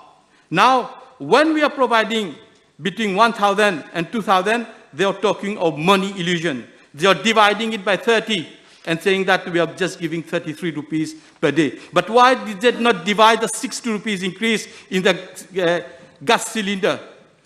If you take into consideration, Mr. Speaker, sir, that our senior citizens, they use one gas cylinder for 2 months. And if you divide it by 60 rupees, by the 60 days, it makes only 1 rupee per day.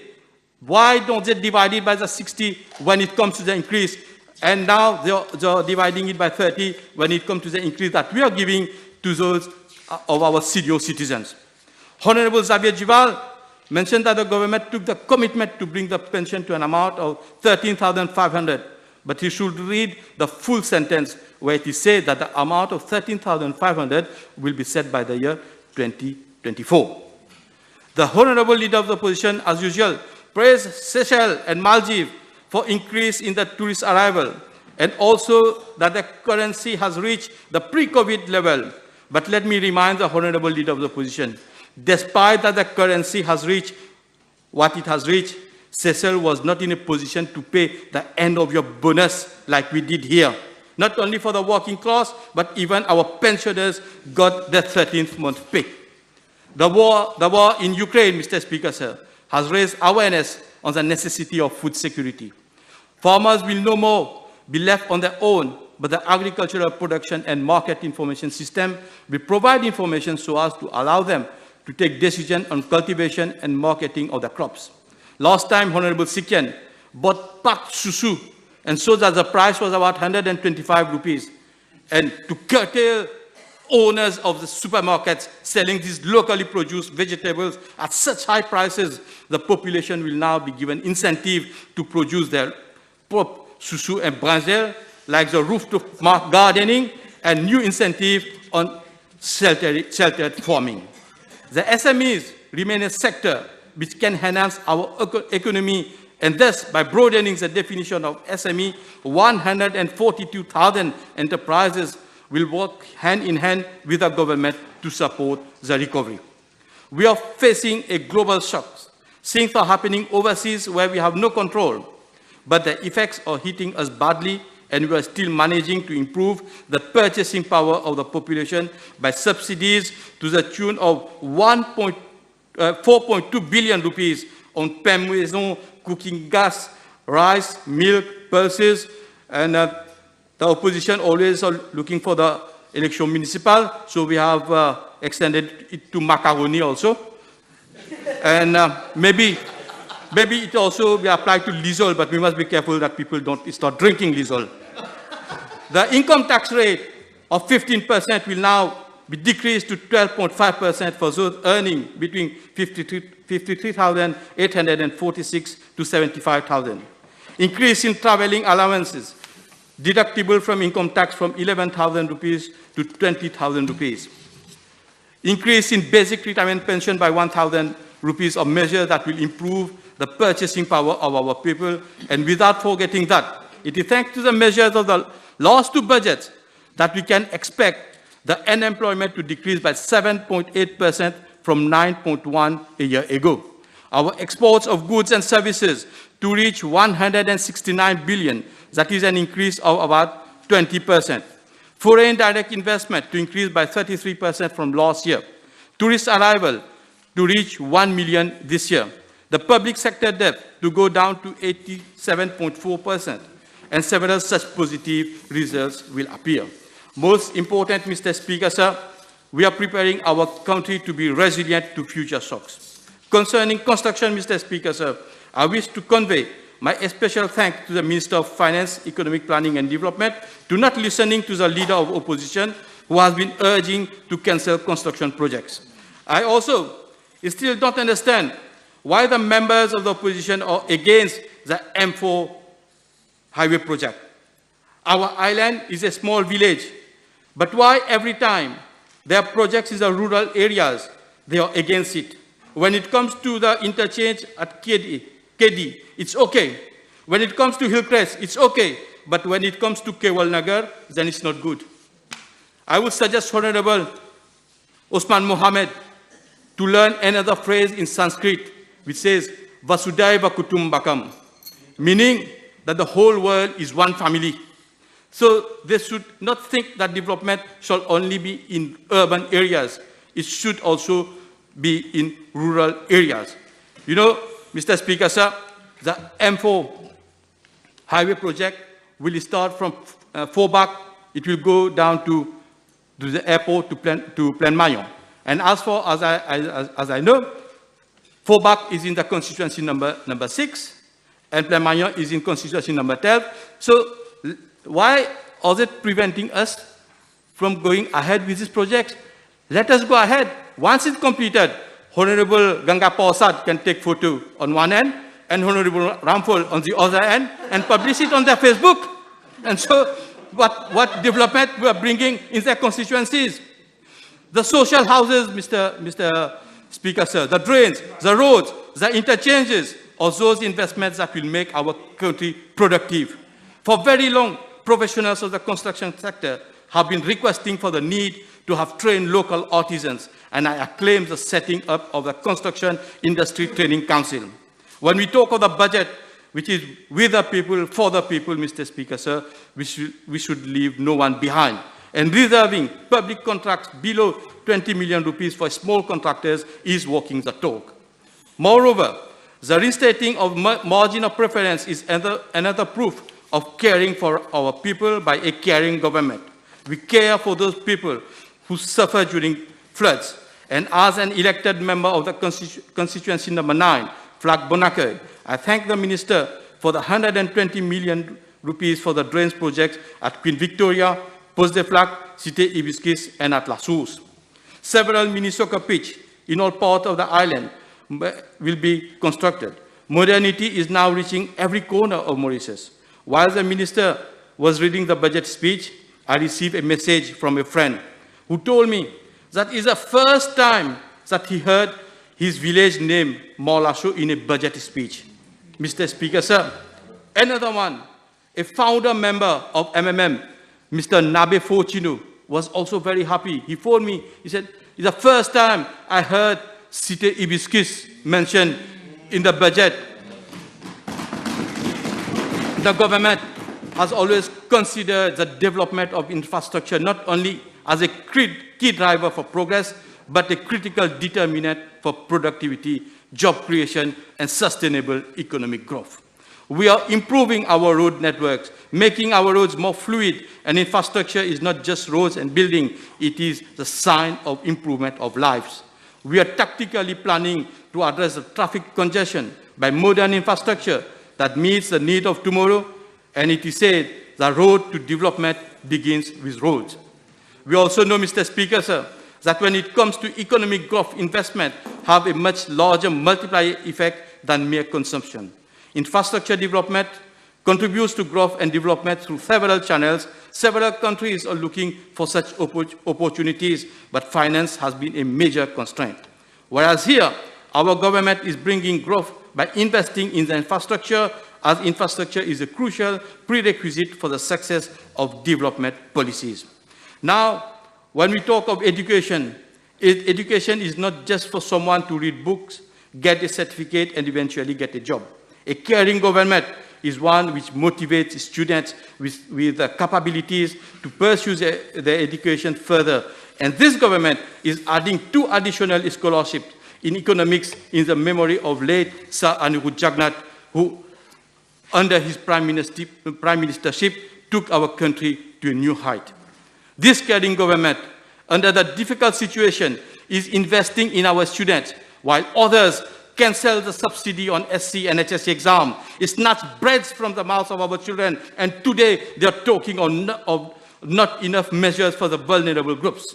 It's more than that. Education helps our multi-ethnic population to blend into a Mauritian culture, and education, especially those taught by evening schools, lay much emphasis on our cultural values. And again, I'm very happy that this evening school running Oriental class teachers will have the allocation increased by 1,000 rupees, an increase which was so long awaited.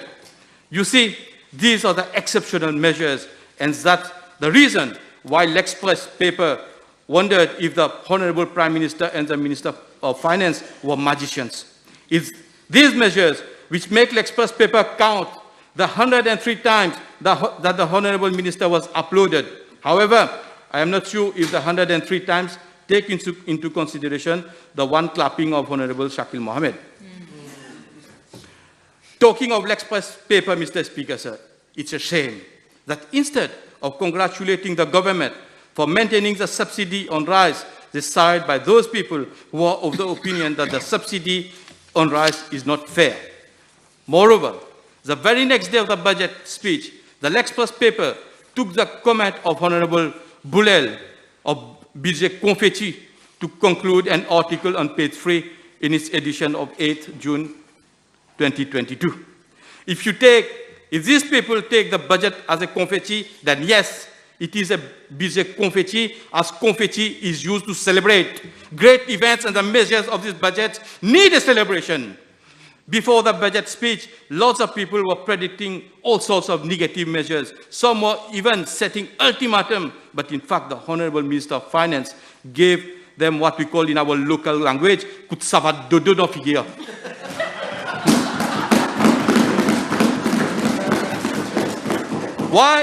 Why do they not talk of reform instead by levy, which is proposed so as to save family to find itself, who find themselves victim of the unfair game going on for so long? The Labour Party, when they were in government, announced an amount of 91 million as a sale by levy solidarity fund, but no one ever saw that money unless it formed part of the 250 million found in a safe at Riverwalk. At least now I hope the self-proclaimed Mahatma of Belter can at least thank this government and stop his dangerous game of calling for rebellion every day on his Facebook page.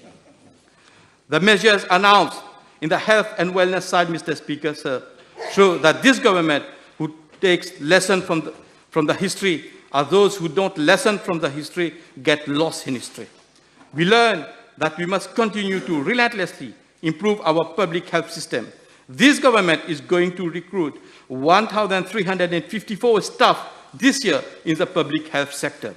And again, as an MNA of Flag Bonacay, I thank the Honorable Minister of Finance, the Honorable Prime Minister, the Honorable Minister of Health, and the whole of the government, not only for the new Flag Teaching Hospital, but for the CT scan equipment that will be provided at the Flag Hospital.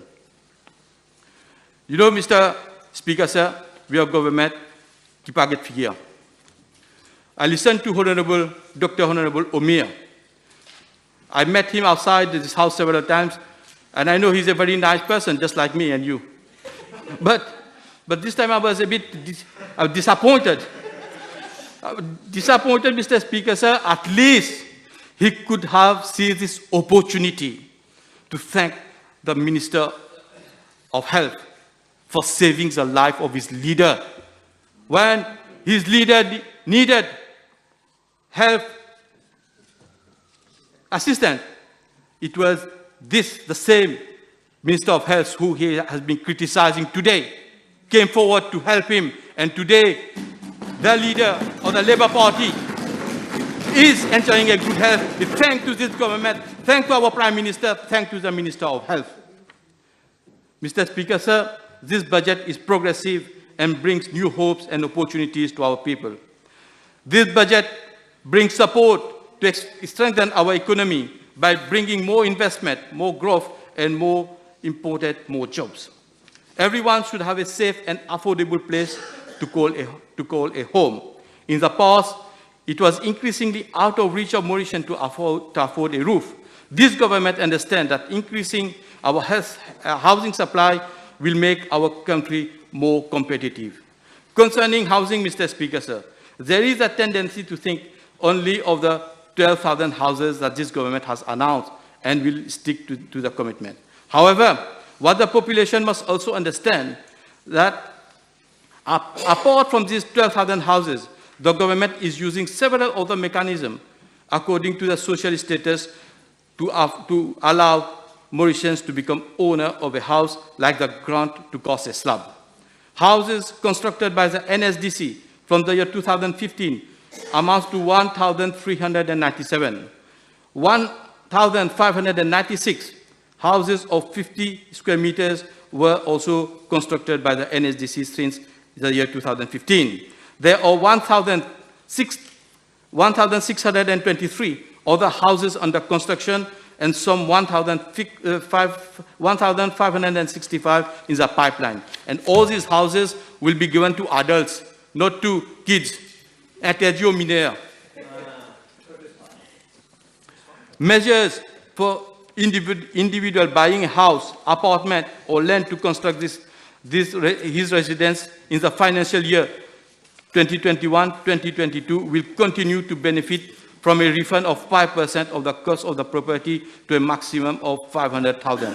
When we are talking of the measures of this budget, we shall not forget the measures implemented in the past and that are being maintained. Honorable Utim mentioned that this government has only been announcing the construction of 12,000 houses, but none has been constructed yet. He expressed his inability to understand that the government faced several issues in identifying a plot of land. It's obvious that he can't understand the process, Mr. Speaker, sir, as he has spent all his time in the opposition. He has never been in the government, so he will never understand the process. I understand it must be hard for him to see Honorable Ramanu, Honorable Joel, Honorable Chakori, our Deputy Prime Minister, Honorable Obigadu, on this side of the House, sitting on this side of the House and contributing to take our island to a new height while he is still glued on the opposition side and having to bear such frustration. It's by his choice that he has chosen to be on the other side of the House and only criticize whatever good this government is doing. He mentioned about the construction of drains. I am happy to say that in my constituency, several drains projects have been implemented and the inhabitants of number 9 of relief. I'm talking of inhabitants of Richemont, Poste de Flac, Orzy, Belmore, Isle-Rose, L'Almaty, Quatre-Coco, Bonacay, Cune-Victoria, Saint-Julien, and the list is long, Mr. Speaker, sir. But I know the inhabitants of number 9 are very happy with what we are doing in the constituency to bring them relief. This government understands the importance of rain, and when we invest in rains, what they say? That we are investing in canal. Those who can't differentiate between a canal and drain pretend to be the savior.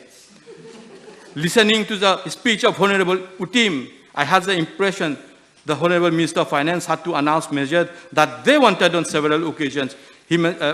On several occasions he mentioned that our such and such request was not considered. As yesterday, my friend Honorable Anjiv Ramdani mentioned that the opposition, they just come and put PQs, and once they put the PQs, when we announce measures, it's as if they're measures. Honorable Shakil Mohammed mentioned that we backbenchers, we should be able to come and pinpoint the lacunas of the budget. But Mr. Speaker, sir, I went through the several interventions of Honorable Shakil Mohammed while he was sitting as a third member of constituency number 13 as a backbencher from the year 2005-2010. There is not a single time where he dared to raise his finger at the measures of the then government. He said nothing when NRPT was implemented. He said nothing when interest on saving accounts of kids were taxed. He said nothing when other such measures were implemented. I understand his position, as these were the measures of, like he said, of his Pradhan Mantri, his Pradhan Katori Mantri, had control of everything. You're running out of time. He can swear, I'm just going to conclude, Mr. Speaker, sir. He can swear, his leader can swear at his female members in public places and do whatever he wants. He was talking of virginité politique. He who amends the laws as a minister so that employers can fire workers with great facility is the one looking for that virginity, but our population have good memories. On this side of the House, we have honorable members whose parents have been a victim of the laws introduced by Shakil Mohammed to ease firing. Yesterday, Honorable Shakil Mohammed was very harsh against the MSM and especially late Sandiru Jagnat. He mentioned that late Sandiru Jagnat had done injustice to a part of the population in 1987. I find it strange that it's now in 2022 that he finds an injustice. But when he needed a party to launch his political career, he found no other party than the MSM of late Sandiru Jagnat. But Mr. Speaker, sir, it's under the same MSM, under the leadership of the same late Sandiru Jagnat, that Honorable Shakil Mohammed started his political career in 1995. Thank you very much. C'est lui qui me semble qu'il a la recherche de sa virginité perdue qu'il ne retrouvera jamais. Mr. Speaker, sir, we are called to bring our contribution to the budgetary measures that is being proposed. However, when so much is being done to improve, to empower our women, to improve our health system, our education system, I am really disappointed. So, Honorable Member, you have to discuss with your whip or deputy whip. Mr. Speaker, sir, we have discussed with the whip. We are going to address But I'm not aware of this. I'm not aware of this. How can you do that in my back? So what is the position? What is the status? Minutes, 5 more minutes.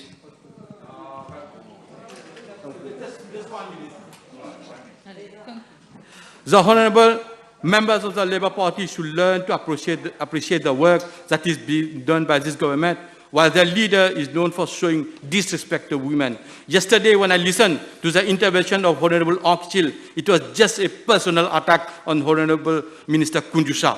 I understand her hard feeling as what Honorable Kunjusa is doing as minister will soon make the population realize that for too long the Labour Party has been fooling the population.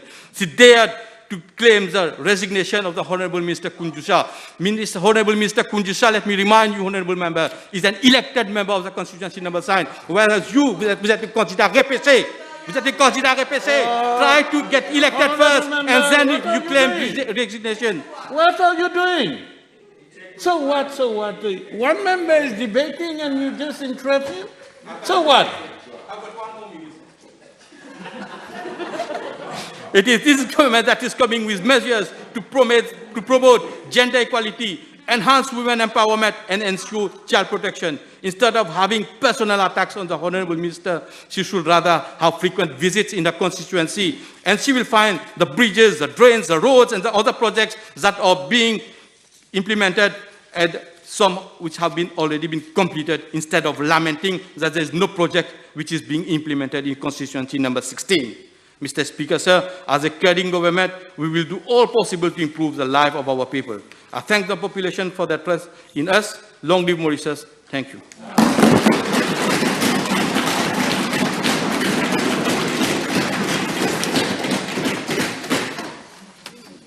Next orator.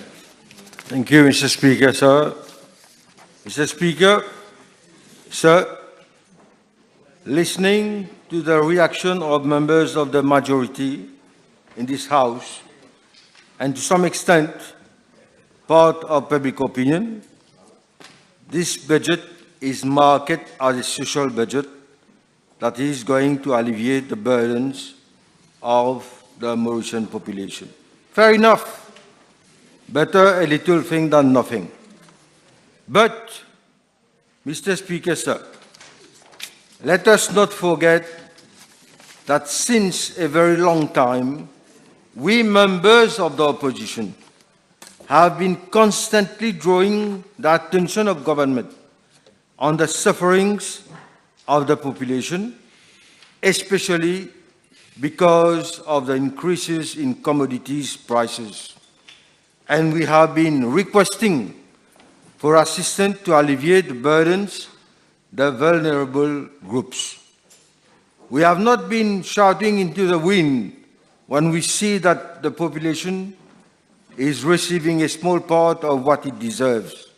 And I maintain that those small and short-term measures are definitely not sufficient. Those measures will alleviate temporarily the burden, but at the end of the day, they do not cater for the fundamental problems affecting our country. Mr. Speaker, sir, the Minister argues that the 2022-23 budget is written, I quote, with the people, for the people, end quote.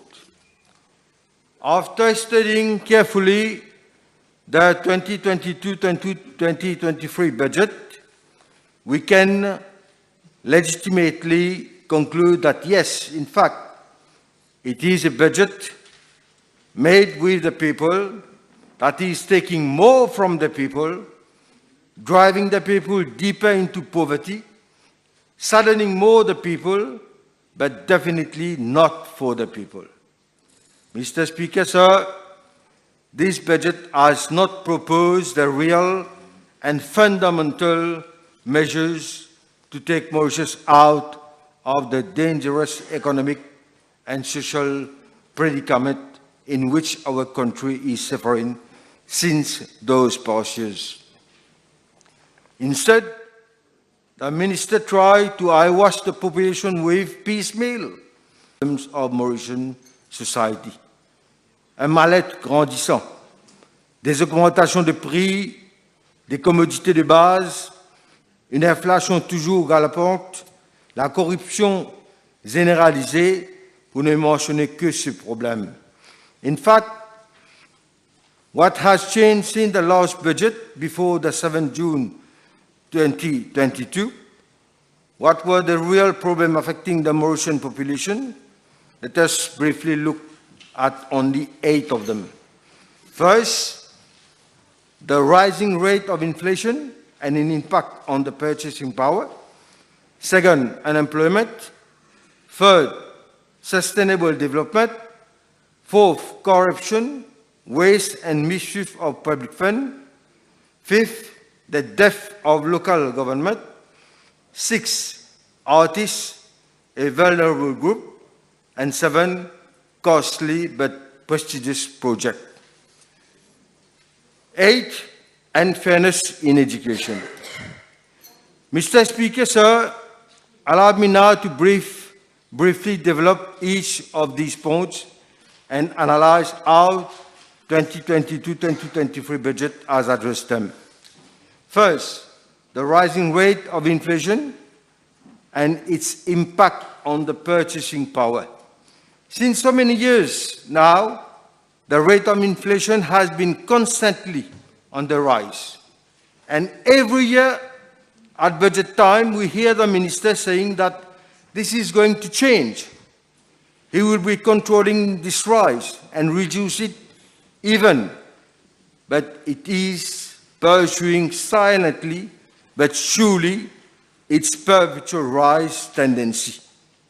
One of the main causes of this high rate in the depreciation of our rupee against foreign currencies, especially compared to the dollar, the pound, sterling, and the euro, we pay more rupees for imported goods, which are consequently sold at higher prices. The depreciation of our rupee is a direct result of the mismanagement by government of our economy. Management which is characterized by amateurisme, gaspillage de fonds publics, corruption, and favoritism. And naturally, this economic mismanagement causes the inflation rate to rise dangerously and impact hardly on the purchasing power of consumers, especially those at the bottom of the ladder. The victims of this are once more the Mauritian consumers, the Mauritian citizens. Mr. Speaker, sir, we have witnessed other scandalous price increases. Recently, the diesel and gasoline, which the government could have avoided if only it had really the interest of the population at heart. It decided to hammer more than once the head of the population instead. Et plus grave encore, il faut croire qu'il est interdit de tomber malade dans notre pays because the prices of medicine are becoming almost so high and increasing every week that Mauritian patients are compelled to buy less expensive but mostly inefficient medicine and so continue to bear their suffering. My second point, Mr. Speaker, sir, unemployment. Mr. Speaker, sir, the Minister has once more announced that the rate of unemployment will be reduced to the coming year. How will this miracle happen? The Minister proposes to recruit some 8,000 new civil servants, 1,300 hospital personnel, giving grant to companies to employ youth graduates. The truth is, for the civil servant, the Minister does not talk about those going on retirement and who need to be replaced. Same for hospital personnel. As for young graduates, this scheme exists for so many years now, and with the increase of admission in our tertiary institution, the number of unemployed graduates continue to rise. Mr. Speaker, sir, my third point is sustainable development. The world ecosystem is in great danger. Global warming is not decreasing. New and more severe corrective measures are being applied throughout the globe. Mauritius should not lag behind. Unfortunately, we hear each year in the budget speech that a special attention shall be paid to preserve our ecosystem, but without giving any detail of action to be taken. Same old song this year. We have those fundamental measures to be taken, like protecting more our endangered species, our forests, and agricultural lands. Nothing, but still some effet d'annonce, like mentioning biofertilizers, but not giving any specification like price, availability. On the contrary, the minister is increasing subsidies on chemical fertilizers. Mr. Speaker, sir, in paragraph 39 of the budget speech, the minister talked about accelerating our transition to a sustainable and inclusive development model. Where is the model? It is not by providing a number of short-term allowances that we can create a sustainable and inclusive development model. So that brings me to my fourth point, Mr. Speaker, about corruption. The Mauritian political model is sick, very sick. Urgent remedial measures are needed. In fact, this government has adopted an autocratic model of management, a model that oppresses the population, treating it as a stupid child whose only right is to bow down to all government orders. And I'm not exaggerating while saying this. Our people are being ill-treated in their dignity and their self-respect when they are compelled to watch powerless at all this scandal and the impunity extended to some suspects. Corruption has invaded all parts of the country, such that it has grown into a norm, so much so it's normal that commissions are asked and given to important personalities and politician decision makers. Mr. Speaker, sir, we all know that corruptive practices bring more poverty in a country. Those diverted public funds could have been used for economic development and thus reduce poverty. Corruption does the contrary, and is still more act of favoritism where political cronies and close parents, intimate friends or people holding powers are being nominated at strategic posts which carry high salary and allowances.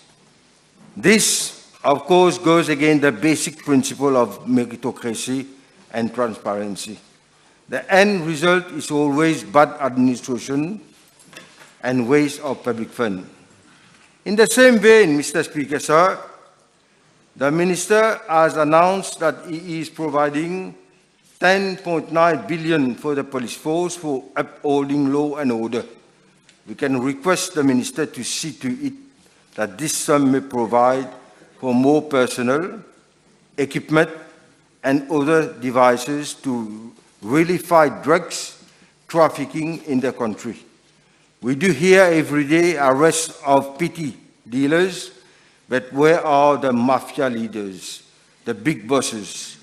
Give the police the means to eradicate the poison from our country.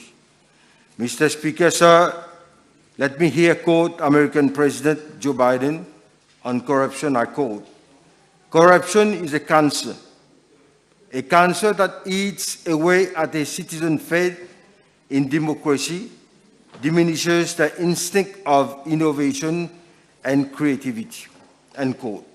Which brings me, Mr. Speaker, sir, to my fifth point, the death of the local administration. When government came forward with the National Cleaning Agency, I legitimately asked the Prime Minister in my speech on the bill about the future status of local administration in Mauritius. Municipalities, district and village council, no clear explanation was given. And how the Minister of Finance proposes to allocate a sum of 1 billion rupees to this new agency. What about the existing bodies? What will be their role? With half of that amount, empowered local authorities and motivated local administration employees can provide the same service in half the time. But it is a question of allocation of contract, isn't it? Mr. Speaker, sir, this brings me again to the state of local authorities in our country and the hidden agenda of government to wipe out all powers of this section of our political system and pave the way rapidly to the death of Mauritian democracy. It is clear fact that this government does not accept the rules of our democratic system and tradition. Local government is essential for the smooth running of our democracy and the proper administration of local affairs. The local elected members are chosen among the citizens of the villages and towns. They are very near to the inhabitant and are called upon to work in complete proximity with them. This government since 2014 is trying by all means to reduce the powers of local authorities by shifting the powers to other constituted bodies, by reducing the revenues, by postponing local election. It is sad today to see that our local councillors have become completely powerless, so much so that they have stopped showing any interest in working for the citizens of their localities.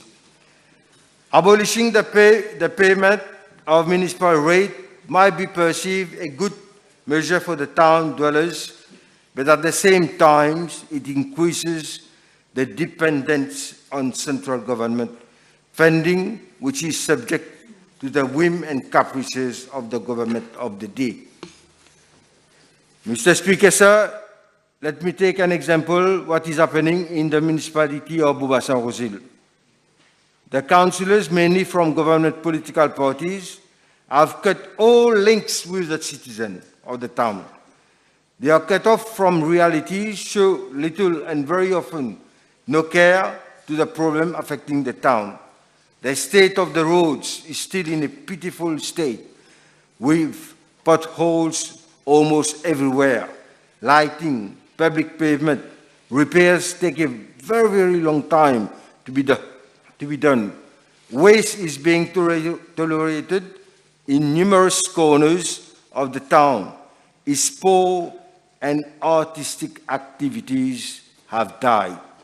Let me here draw the attention of the Minister that why he is proposing to create a National Arts Center at Réunion Morel, Petit Raffray, no mention is made in this budget on work progress and additional fund for the Plaza and Port Louis Municipal Theatre. Mr. Speaker, sir, COVID-19 has particularly hit one category of Mauritian workers.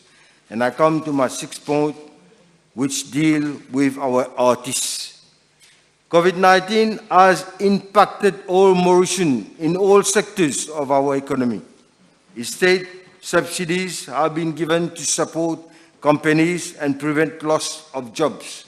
Fair enough, but what about the artists whose main revenue was drawn from their performance in public, be it in the hotels, in theatre, in public concert? This category of workers have been neglected. Many have abandoned this profession and are miserably trying to survive by performing little jobs here and there. This budget does not bring any hope to the artists that their fate is to be better. And when the Minister proposes to help financial Mauritian artists to participate in international festival, let the Minister know that similar scheme already exists since years now, but which are certainly not being put in practice. Mr. Speaker, sir, this government cherishes prestigious but costly and onerous project. This is my 7th point. This government is a champion in announcing huge projects which are not on the list of the main priorities of Mauritian society. And of course, those costly projects are mainly to be implemented in Côte d'Or, the Prime Minister's constituency. The latest one announced in 2022-23 budget are an Ayurvedic hospital, a police academy, a residential complex for mainly foreign students. We do not contest the fact that our rural region need to catch up on the urban ones, but then why give priority and concentrate all those projects in only one particular place? We get the feeling that this government intends to move our capital from Port-Louis to Côte d'Or. Mr. Speaker, sir, my last point for today deals with a sensible sector, that is education and fairness in education. Our education system needs permanent improvement. We all agree on this principle. At the same time, government must see to it that no student is penalized concerning the basic need to learn correctly.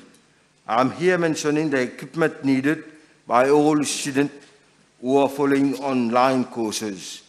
Many have drawn attention to the fact that many students cannot follow online education because of lack of IT equipment or absence of internet connection.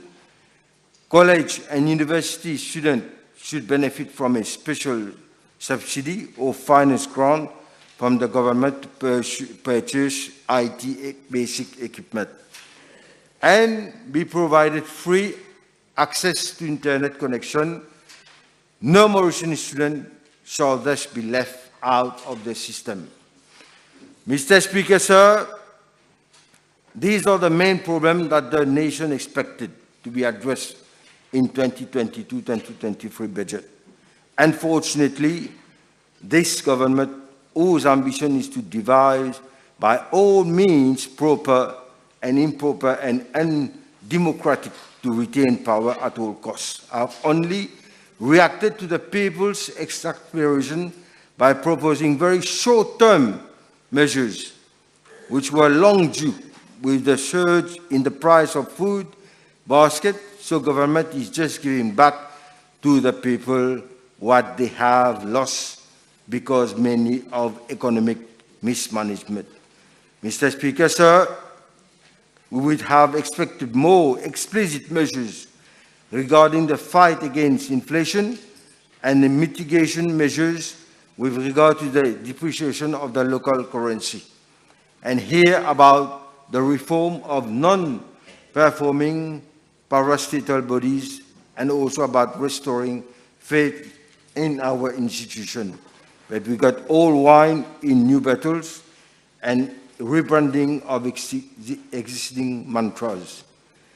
The 2022-23 budget is simply an electoral budget which is meant to diffuse the unstable social situation in the country and create a feel-good environment to slow down the free fall of the unpopularity index. And once the minister quoting the Prime Minister talk of resilience and sustainable development, where is resilient when this government is not able to present a middle-term vision for the Mauritian society? Short-term measures, yes, but what about Mauritian in 10 years, 15 years, 20 years?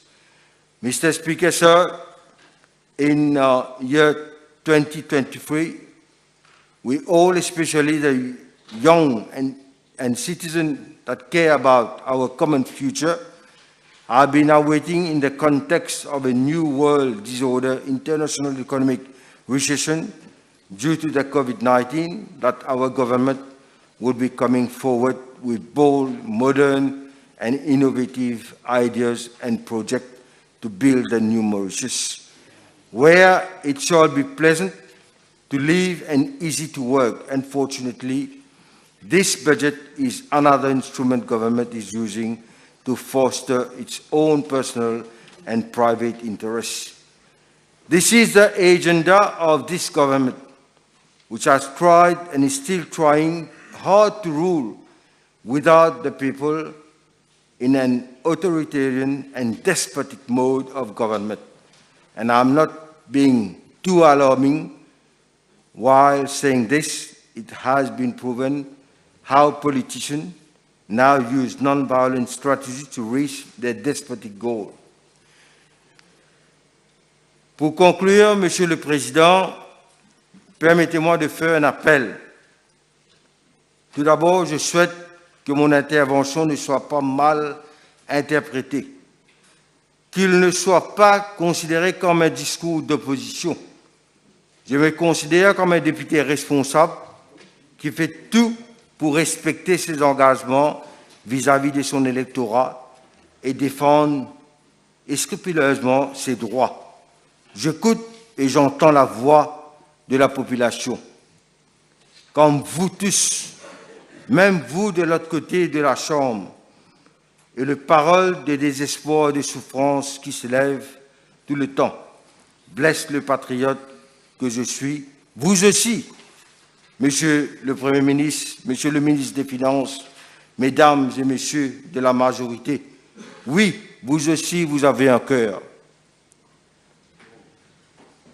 Ne régnez pas, écoutez les peines, la tristesse de notre nation. Notre pays est malade.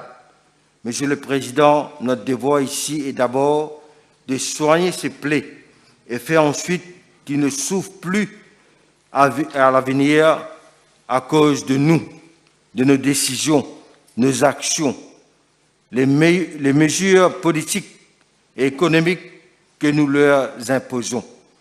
Rendons le sourire aux Mauriciens. Redonnons aux Mauriciennes et Mauriciens leur dignité de toutes les communautés, de toutes les bords politiques, de toutes les catégories d'âge mauriciennes et mauriciens. Monsieur le Président, je vous remercie de m'avoir donné l'occasion de dire le fond de ma pensée.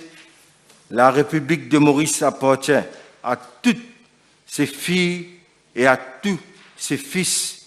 Ils doivent tous, sans exception, être traités sur un même pied d'égalité. Merci, Monsieur le Président.